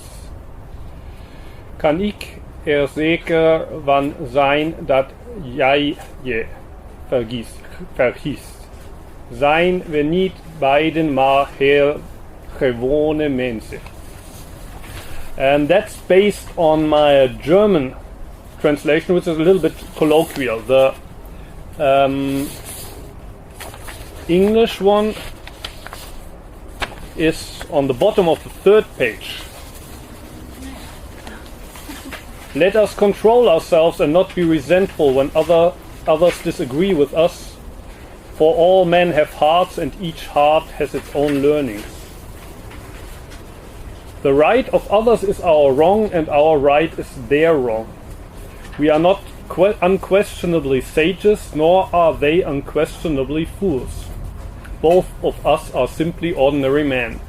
How can anyone lay down a rule by which to distinguish right from wrong? For we are all wise sometimes and foolish at others. Therefore, though others give way to anger, let us, on the contrary, dread our own faults. Though we may think we alone are in the right, let us follow the majority and act like them. So this is a very Japanese way of thinking, which is probably much less familiar to us in our way of thinking. We have an idea of right and wrong, but it's not necessarily the same as other people's idea of right and wrong. And often the best thing we can do to help a situation is to forget about our idea of right and wrong and just adapt to the situation. Or here, in the end, it says follow the majority. Because although everybody thinks he's right and what he's doing is right and what he's saying is right, because he doesn't allow the opinion of the others, that's why conflicts arise. And sometimes we think for example, we fight for peace, but actually it's our fighting that destroys the peace. And just letting things be, things would be much more peaceful. But then, is this the case all the time? Or is this a solution to all problems? Then of course the answer is no. If we, although we think we alone are on the right, follow the majority and act like them all of the times, what happens if the majority is wrong? For example, if you come from Germany, in German history, 60 years ago, 70 years ago, there's an obvious example where nobody or almost nobody stood up and says what's going on here is wrong. Everybody just followed along with the majority. In an example like that, of course, a bodhisattva has to stand up and say, no, something is wrong here. And there's other situations where you have to question yourself and say, well, this looks wrong to me, but maybe my yardstick is wrong. Maybe the situation is perfectly right. And it's very hard to discern, I think, in each situation what to do. You have to both have courage, see there's a situation around you clearly, but also have to invest your own motives. Am I just following my own ego? Am I just following my own righteousness? Or is there clearly a case of injustice involved here? So there's no kind of clear textbook answer to this question. What shall a bodhisattva do in each situation? Depends on the situation. A little bit like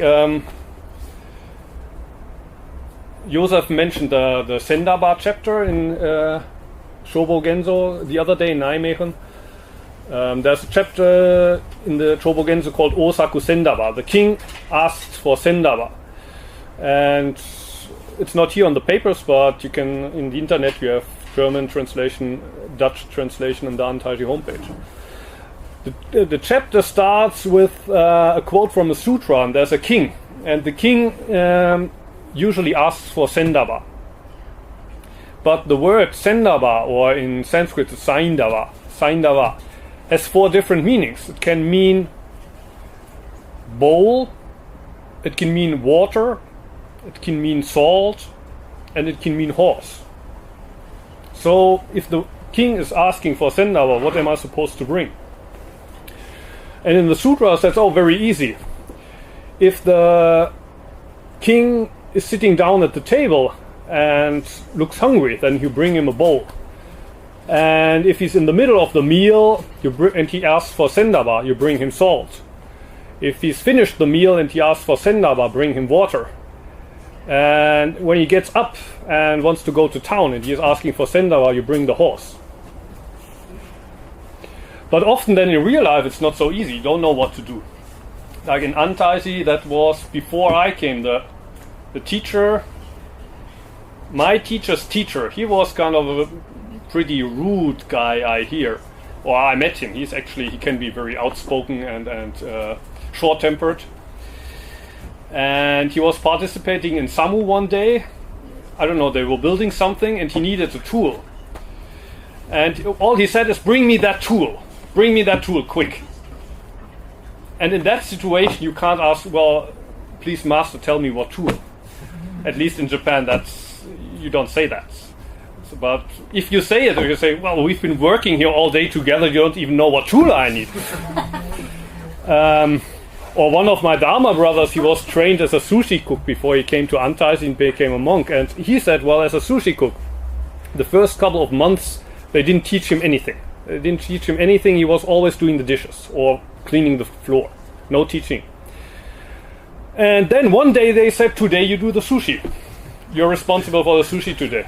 And again, no teaching. And he wasn't supposed to ask, well, then please tell me what to do and I'll do it. But if he had said that, they would say, well, what have you been doing all those months? Where were you? And often in life, that's exactly the position we are in. We try to live like bodhisattvas, we try to do our best, but we don't really exactly know what to do, and nobody explains anything to us. Or like, even with a session like this, often people are doing something, we have nothing to do, we don't know, can we help, what can we help, nobody tells me something, so I stand around.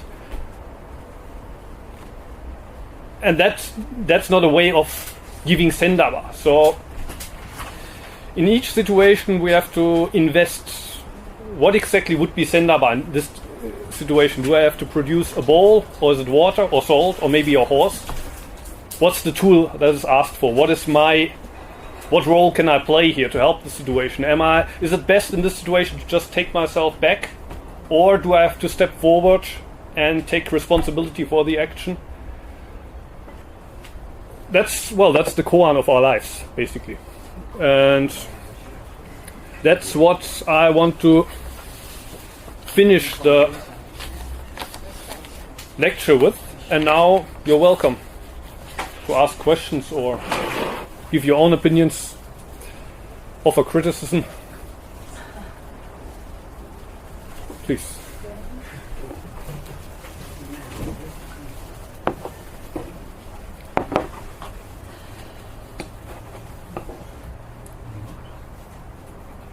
Yes, please. I have a question. You usually say you have to die on your cushion. You said it several times. And then I was wondering, if you only practice half an hour a day, how are you going to die on your cushion? Or how? Yeah, seems to limit the probability. And what would that mean for practicing Zen in the West?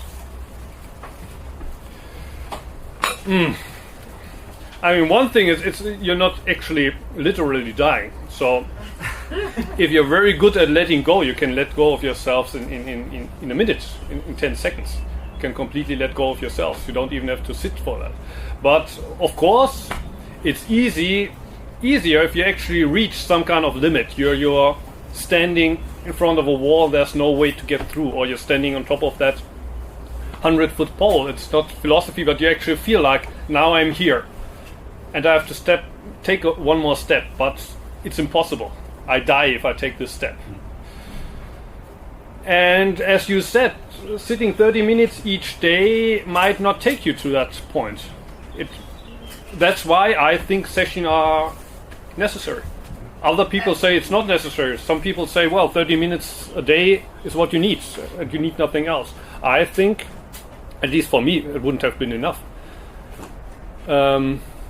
Even now, I don't know if 30 minutes a day would be enough. I haven't tried. Might be worth. No. Might be worth trying. People or the lay person in the West who are working don't have time to do this properly. So yeah, but that's why you have sessions like this on a weekend. You take off for a week, and if you're still not satisfied with that, you have to make up your mind. What is more important? That I have a happy work life and a happy family life, but I can sit only 30 minutes? Or do I take the step and become, for example, a monk? Go to a monastery in Japan. Like often people ask me, well, how can I have the same thing, the same experience, the same life that you have here in Antaiji, but with my work life and my family? If that would be possible, then we wouldn't need places like Antaiji. I don't say that everybody needs to practice in that kind of environment with a lot of sesshin, but for some people, like myself, it's necessary. And if you ask me, well, how is it possible, but without the monastery and without the sesshin? I don't think it's possible. You can't have exactly the same. Just like on the internet, in one of the articles, I made the comparison, like when you take this axis and the wheel. When you want to drive a bicycle, you don't need the axis that you need for a 20-ton truck, for example. But on the other hand, if you want to drive a 20-ton truck, you can't make with a bicycle axis. So it depends on how much you need or what you want to do with it. And for some people, 30 minutes a day is completely fine. It gives them relaxation, it gives them the stability they need, makes them function at the workplace, makes them function in the family. And for those, I have no reason to say, no, it's not enough, you should go to Antaiji. But other people, they say it's just not enough. It's just not enough, I need more than that. And then, well, there's places like Antaiji for that.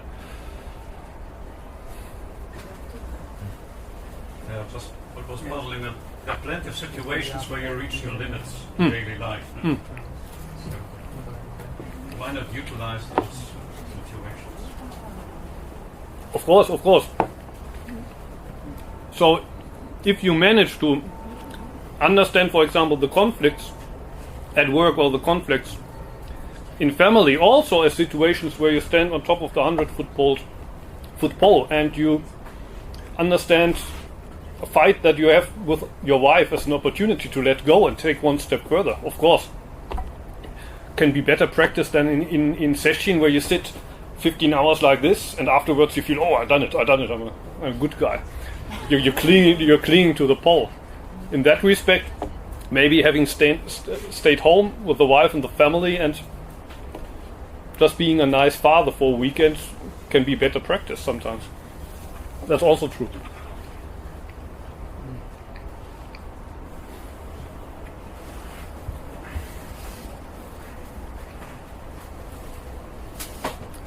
Other questions? Yes. When we started the session, you explained that you don't give Kyosaku Yes. a lot in Antaiji. Yes. Because the idea in Antaiji is that you do Zazen on your own. So you shouldn't get too much help. No choice. But that's in a way contradictionary then to the Bodhisattva ideal that you need to help the other. Yeah. Yeah, that's the main reason why I reintroduced it. Like Uchiyama said, we will use session without toys, and Kyosaku is a toy. So, no Kyosaku. And my opinion is Kyosaku can become a toy when you make it into a toy. But it doesn't have to be a toy. It depends on what you do with it. And Kyosaku can be a help. And also, you don't know if you're sitting straight, so it can be a help if somebody checks the posture from time to time. So now, not too often, like on a 5-day session I go around twice, during the 1-day sessions I go around once, that's all. So I go around 6 times a month, that's not too much. I could go around each time, of course, but then, well, you have this thing that even though people know I'm responsible for my practice, it's my zazen, I have to do it, nobody else can do it for me. There's always this thing that what impression does he have of me? This time he didn't correct me, I'm getting better. Oh, he corrected me, I'm there. Yeah, but you really think people, that's a pretty low opinion of people's practice, I think. Pardon? I think that's a pretty low opinion of people's practice. Well, that's how it was in my case when I sat in dojos with the Kyosaku. Really? I don't say everybody is like that, but that's my experience. That's what Uchiyama basically writes. That what's happening. That either you're trying to impress the Kyosaku man, or you're kind of using the Kyosaku man like, oh, I feel so dull. Like have him hit me, and maybe I feel a little bit better. Yeah, I think that's a responsibility you have to take them in zazen. It's not a reason not to do it. But my opinion. Yeah, I agree. The question is, well, how often do you do it? No? How intensive?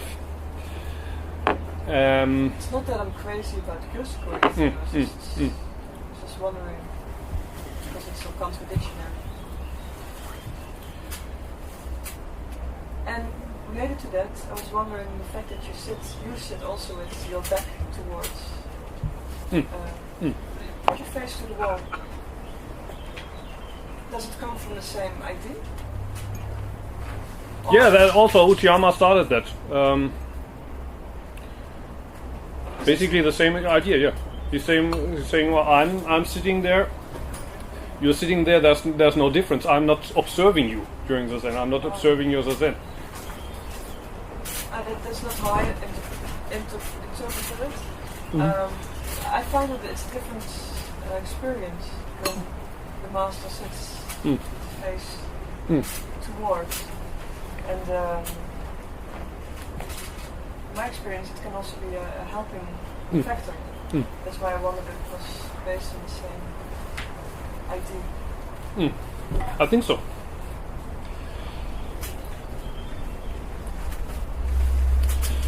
So you have this basic conflict there, the bodhisattva practice. Up to which point do you actually actively help people, and when do you start to help people help themselves? That means you actively retreat. Say from this point on you have to walk on your own. In the case of Uchiyama, he said, well, I'm not facing inside, I'm facing towards the wall. And well, it doesn't mean that those that face inside are doing something that you shouldn't be doing. You can also do that, but so in that respect, I'm following the Antaji tradition. I only face inside for the very first sitting during the session, then for the very last sitting, having to do with the Jikido carrying around the Kyosaku, and then we bow, stuff like that for that ceremony. So there's 2 sittings in each session where I face inside, and the rest I face the wall. Do you experience that it's different for yourself?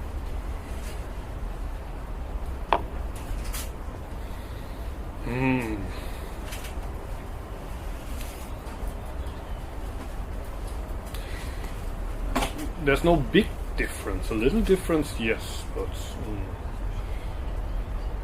I mean, in the case of Antaji, everybody's sitting lined up anyway. And here's the wall, and here's the big space, and there's the Buddha in the back.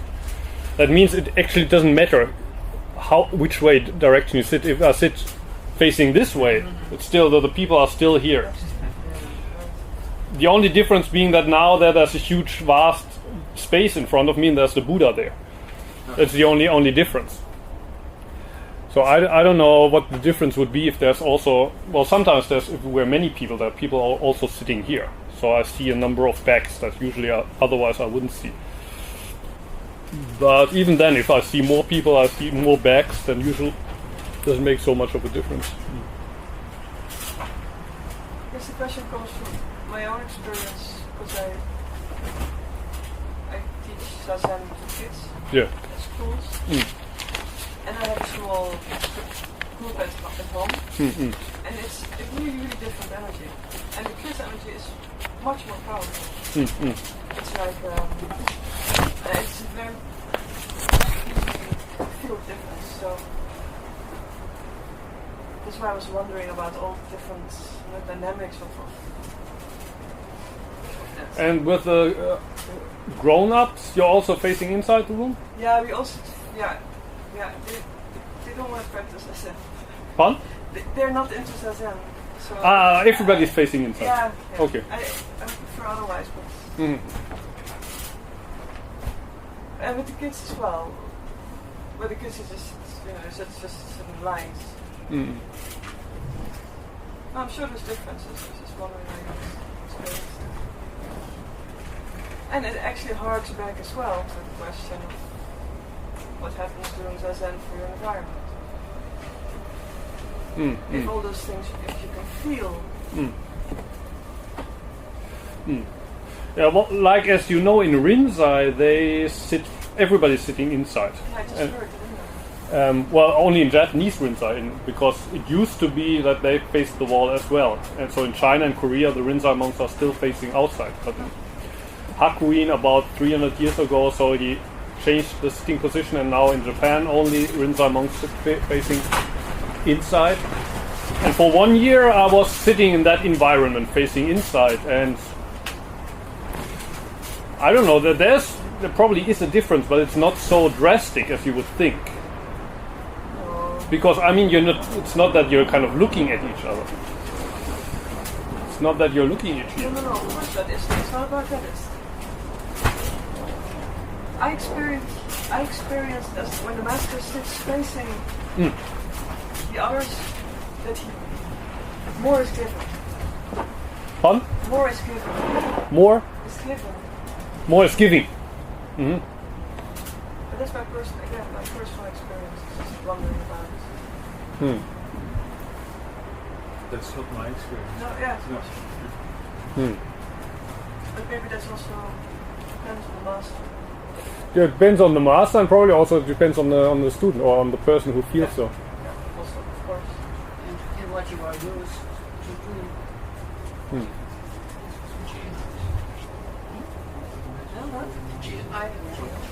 Pardon? Yes, please. How do you feel that you help people? How do I feel? Yeah, it's because I can explain a bit. All the time of my practice or not so good practice, I have not this idea that I have. You don't have that idea. Yeah. Good. Good. Because if you have the idea that you are helping people, then there's no reason for you to help people. I don't know, like that we all know these people that can't stop telling us how much they help people and how good they are, and they do this and they do that all to help people. In reality, that they annoy the people around them, telling them how good they are and how helpful they are and how kind people they are. So if you don't have the feeling that you're helping people, good, because then you can work on that. Just as I said, with whenever I read these words by Dogen about loving words, loving speech, kind speech, I'm reminded that there's still lots of things that I can improve in my own practice. Not that I want to become one of these nice, always smiling Buddhists that are always kind, but still, I mean, it's something that's worth considering from time to time. Am I really measured at the yardstick that I find in Dogen Zenji? Am I a bodhisattva? And the answer is probably no. So then I should work on that. How about Bodhimind? I talked a lot about a Bodhimind. Is my mind a manifestation of Bodhimind? Sometimes maybe. Most of the times maybe not. So can work on that. And if you feel the same, that Bodhimind, maybe that's different from what I have here right now. Good. There's this famous haiku that Sawaki Roshi quotes from time to time, is that the shadow of the pine tree is as dark as the moon shines bright. if there's no pine tree, if you don't see a shadow there, you don't see your own dark sides, it means there's no moon shining. Or if you think that there is no shadow in the first place, like I'm all shiny, then you must be deluding yourself. So if you have the feeling I could be a little more helpful for people, that's already great Satori. That's the moon of Satori that says so.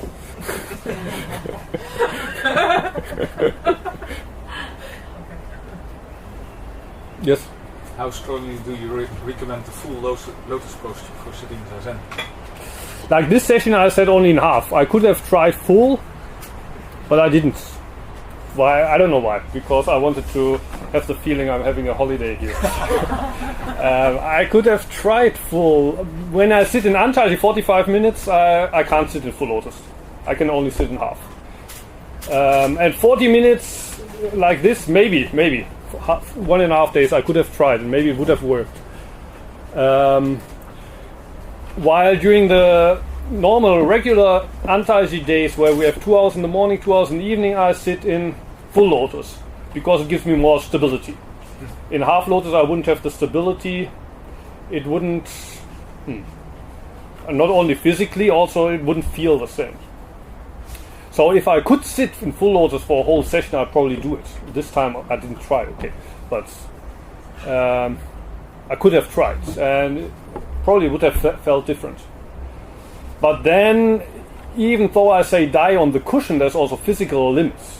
So in my case, an Antaji 5-day session in full lotus this isn't practical. 1 day I can do, 5 days no. So I try, or also I advise people that to sit, if they can sit in half lotus, please sit in half lotus, but if you can also sit in full lotus, well, you just have to try and you see the difference. You feel the difference. Much more stability. Yeah, try to sit that you have. Stable Yeah. as you can. And and I mean, Cs are also not bad, but they're left to right, you don't have much stability.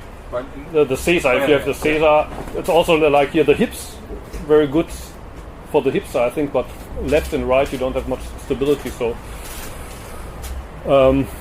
full lotus, if you can, of course, I would do that.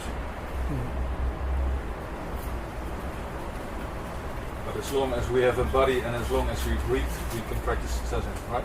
Yes. Yes, on a chair. I mean, there's these different philosophies regarding sitting on a chair, but I mean, if people can't sit on the Caesar bench either, for me, sitting on a chair is also okay.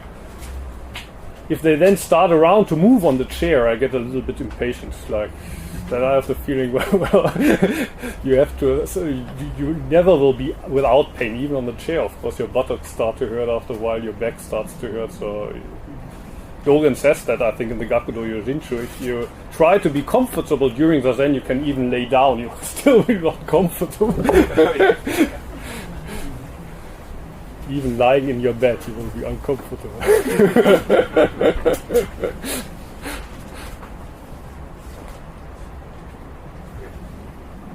Yes? Before I came here, I just read one sentence of you, and you said, zazen bringt uns wirklich, of überhaupt nichts. Yeah, that's from Do you really Sawaki. think that it brings us nothing? That Well, it is of no use to sit there? Well, if there was really nothing, it would be, if it would be the same as kind of 1.5 days sitting there and 1.5 days sitting in front of the computer watching videos on YouTube. That would be the same. Then probably I would be sitting in front of the computer watching videos on YouTube. But it's not the same. It's not the same, but the guy who said that first is Sawaki Roshi, Kodo Sawaki. And he didn't want to advertise the Zen for people saying, well, this is good for your health, it helps you to concentrate. Maybe you get a kensho or two, get enlightened eventually. Because then people come there with the same kind of attitude with which they run after money, they run after women, after men, after cars, whatever. You want something, you try to get it, and then you get it and you realize, oh, it's really not what I wanted, so we run after something else. And then people end up in, I don't know, the spiritual world. They try meditation techniques because now they think, now I get it, I get this happiness, I get this relaxation, I get all I wanted in my life and I couldn't get it. Sex wasn't the thing, money wasn't the thing, my job wasn't the right thing. Maybe Zazen is the thing. So Sawaki right from the start wanted to make clear that forget about it, let it go, let it go. Forget about enlightenment just as today, forget about nirvana. You will never become a Buddha. You can practice for kalpas and kalpas and kalpas, you will never make a Buddha out of you. And only if you have that attitude, then you can become a Buddha. But if you right from the start, you say, here I have this enlightenment thing and you don't know what it is, I know what it is, I won't tell you, but if you practice with me for a number of times, maybe you get closer. Maybe you attract a lot of people, but they don't have the attitude. So what, for example, that's why I did Antaji. At Antaji I want people that are willing to give their life, even their life, everything, and expect nothing. Exactly for the reason I talked about today, because that's Bodhimind. People says, I'm going to die on the cushion, and even if I get nothing in return, that's Bodhimind. That's exactly the attitude you need.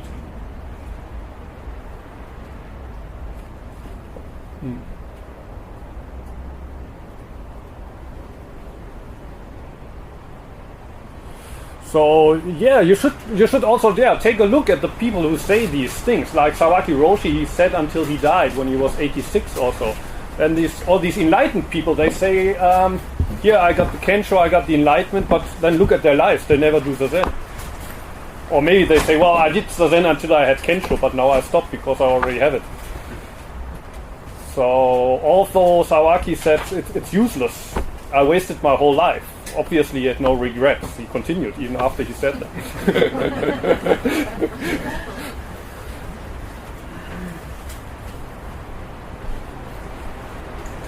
Did you already plan a next trip to Europe? No. No. Could you do so now? I mean, how about you? Like everywhere people tell me this. Like, please come again next year and things like that. But actually, from Japan to here and from here to Japan, it's the same distance. It's the same distance. It's the same money, the same time that you have to invest. So I find it a little bit funny that people always expect me to do all the time, to put all in the time, and then they say, we want to sit with you, please come here. Yeah, if you want to sit with me, you're welcome, you're welcome. I don't say don't come to Antaji. I welcome you at Antaji. I don't know, what is a cheap ticket to Japan? Probably for 800 euro you can get a reasonable ticket. Maybe even for 600 or 700 during the cheap travel times. And you can stay for 3 months. That's cheaper in the average meditation center in, I don't know, in Europe. How is life in Japan after everything that happened? Is there, you notice anything? In the western part of Japan, you don't notice much of a difference. And in Tokyo, honestly, I don't know if, for example, if my wife and children were in Tokyo, if I would feel that it's safe for them. Okay. I'm not sure. And I think many Japanese, they're not quite sure. But as in this quote by Shotoku Taiji, they go with the majority, and nobody says, I leave. I leave. Actually, yeah, most Japanese won't do that. So stay with danger. Yeah, and it's not clear. I mean, probably even the experts don't know exactly how dangerous it is. Yeah, how long it will continue staying there. In 30 years we will know how the cancer rates have grown. But right now nobody can say if it's maybe a 5% increase in cancer in the future, or 1% decrease, or maybe a 50% increase. Nobody knows that. And people try to play it down. And people, try to believe that and hope it's true.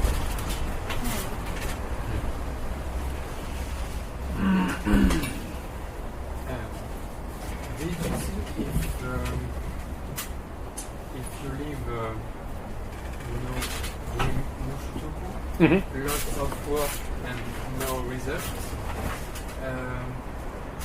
do you think it can make you happy today? Or, Yes. or yes? Well, if you have Bodhimind, if you find pleasure in doing something for others, even without them saying thank you to you, then of course it makes you happy. Because that's what you want to do. If you want to have, for example, a child, then you're happy when that child is born, although there's lots of trouble involved with that. You're happy to care for that child, you're happy to see the child happy, although during the first years of the life, the child will never say thank you or anything. The child only causes trouble. But if you enjoy that, then of course you're happy. If you don't enjoy that, of course you're not happy. And with the child, it's easy. With other people, it's not so easy. Like cooking, for example. But if you enjoy to cook for people and you see that they eat and after that they're happy, they're content, and even though they don't say thank you to you or anything, you're completely ignored as the cook, even that can make you happy. What can I do if I'm not happy when people don't say thank you to me? Get over it.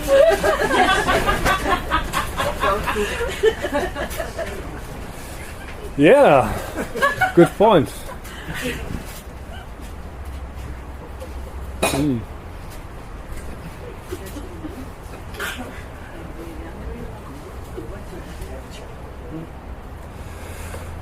Yeah, I think there's nothing you can do but go on. Go on for the time being. Practice Zazen, die on the cushion. Die in the kitchen, die at your job, die in the family. Look at your motives. Look at your motives. I mean, what do you want to do? What kind of life do you want to live? If you don't want to live as a bodhisattva, then you should stop in the first place, because there's no reward for you if you don't want to do this. If you want to do it, well, then take it as a reminder, as she said, or as I said, remind yourself, well, it's a lack of Bodhimind on my side. You cannot force people to say thank you to you. Sometimes people say thank you to you, and that's so wonderful. Sometimes they don't. You can't force them. And if you're bothered by that, it means that your body-mind is not so developed yet. Because otherwise you would be thankful that you're alive right now. Only for that. There's no reason why you should be alive now. You could have died yesterday. And most of us, we wouldn't even know about it. Maybe Hubert and Laurence would know about it. Well, not yesterday. Let's say 3 days ago, you died. We don't even know about it. Laurence and Hubert know about it, but they don't care. They've already forgotten you. But it's not the case. You should be happy about it. You're here right now. And if you have body-mind, you're thankful. You're thankful that you're right now here. And for example, if you're standing in the kitchen, thank you that I can cook for these people. I'm the one who should be thankful. Thankful that I can help these people, that I can do something for them. I'm the one who should be thankful.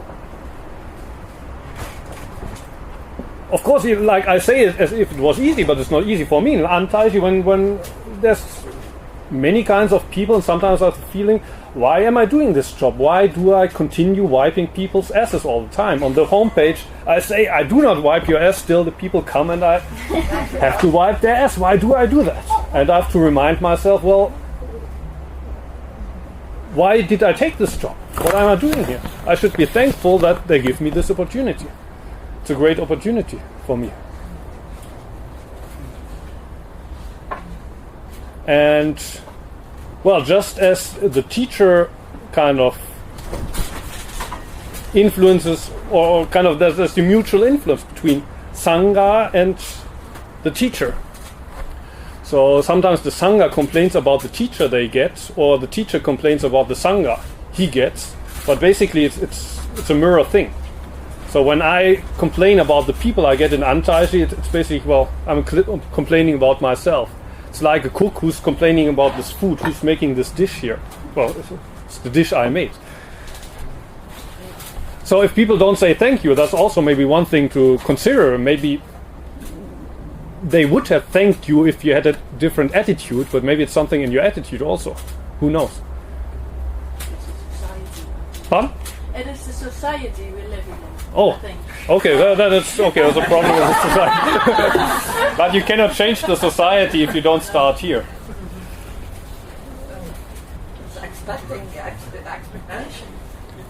Can let go of expectations. Maybe you should move to another country because Dutch people are very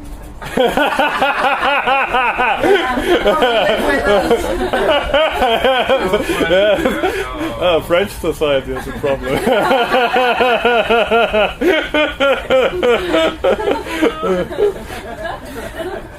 Yes. One question: how to keep motivation? Because sometimes they ask me in the dojo to do zazen, and once I did it, and I was alone. And normally we sit 2 times 40 minutes, and this day I sit 2 times 35 minutes. Good.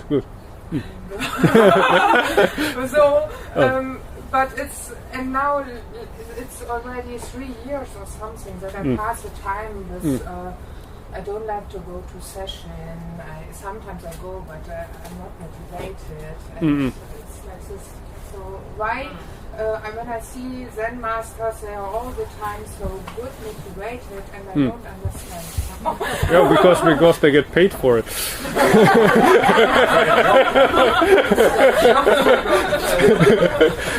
Well, anyway, like there's 2 sides. One is the thing I said. When you do the Zen, you don't do it for yourself alone. You do it for the whole Sangha, and the whole Sangha doesn't do it for you. The other thing is, if you don't do the Zen, nobody's going to do it for you. If you're not there, the Sangha cannot replace you. And what Joseph said, why do you do the Zen? Do you do it for the Sangha only? No, you do it because you want to do it. And, well, when you say you have difficulties to motivate yourself, it means, well, you forget that from time to time. So you have to remind you, well, why did I come here in the first place? Why do I do this? And if nobody's there around, I experienced that a number of times when I was living in Osaka in a park, and I had this Zen group, but it was basically me most of the days. And sometimes it was kind of drizzling, rainy. You have to ask yourself, well, why am I doing this? And probably it's hard to say in words, but there's something that brought you there on the cushion. And that should keep you there. And when you feel, well, there's actually nothing there anymore, I wasted all these years, then okay, then you do something else. But in my case, it never sounded like I had any, or for me it never felt as if I had any alternative. For me it was...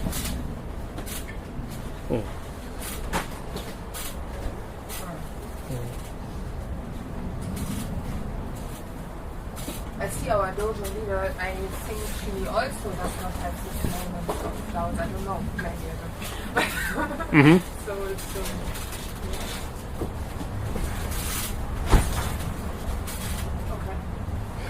No, but I mean, also it's okay to have these doubts. I mean, enjoy the doubts. No? Go through those doubts as well, because they help you to become more clear. If you're always in a kind of this kind of trance, you enjoy it, everybody enjoys it, there's a lot of energy in the dojo, so you go there because there's the energy. But then once you get out, in Japanese they have this saying, there's this kind of bamboo stick with a kind of the things inside removed, so that's like a pipe. You have a bamboo pipe, you have a snake in the bamboo pipe, and when the snake is in the bamboo pipe, it's always straight. Has no help but straight. But once it gets out, it won't be straight anymore. And the same is when there's a very kind of vigorous energy in it, with a lot of energy, a Sangha you have, or charismatic teacher, and you're there and you feel the same energy in yourself. That's easy, but then what do you do when you're on your own? So it's good if you have this early in your practice, that you're asking yourself, well, what am I doing here? Is it really the right thing for me? And so you're like the snake that's not in the bamboo pipe, but you're outside and you have to learn how to get straight by yourself. Okay, I'm still there. So. Good Yeah. for you. Good for you, yeah.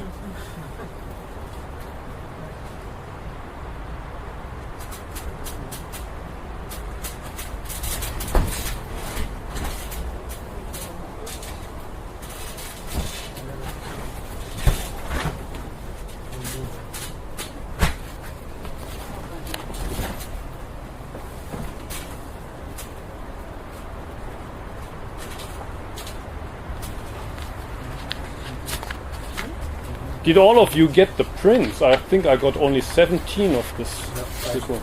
You don't have? I don't have that. Thank you. You don't have. Which are you missing? I'm not sure. I have the same one in all languages. Yeah. But you don't have the Gakudo Yojinchu stuff. I've got only the one in the rain.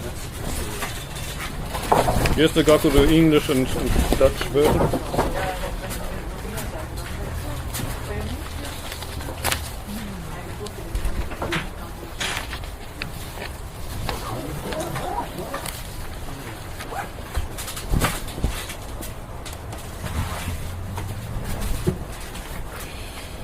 So the complete chapters you can also find on the internet, Dutch version of the Antaisi homepage, and also Sangha Maastricht has also the text. Also the poem by Miyazawa. Any other questions? Anything else?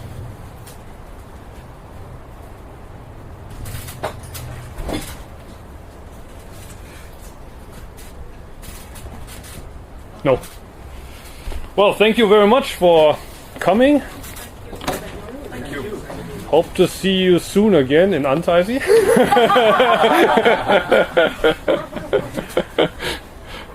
Can everyone come there? Yes. Like you find the information on the homepage. So there are certain times during the year when we're closed, but 2/3 of the year or so we're open. And well, what we do, you know now. Plus some farm work.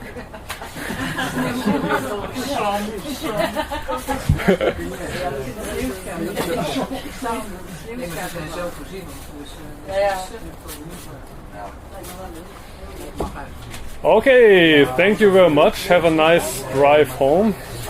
See you again.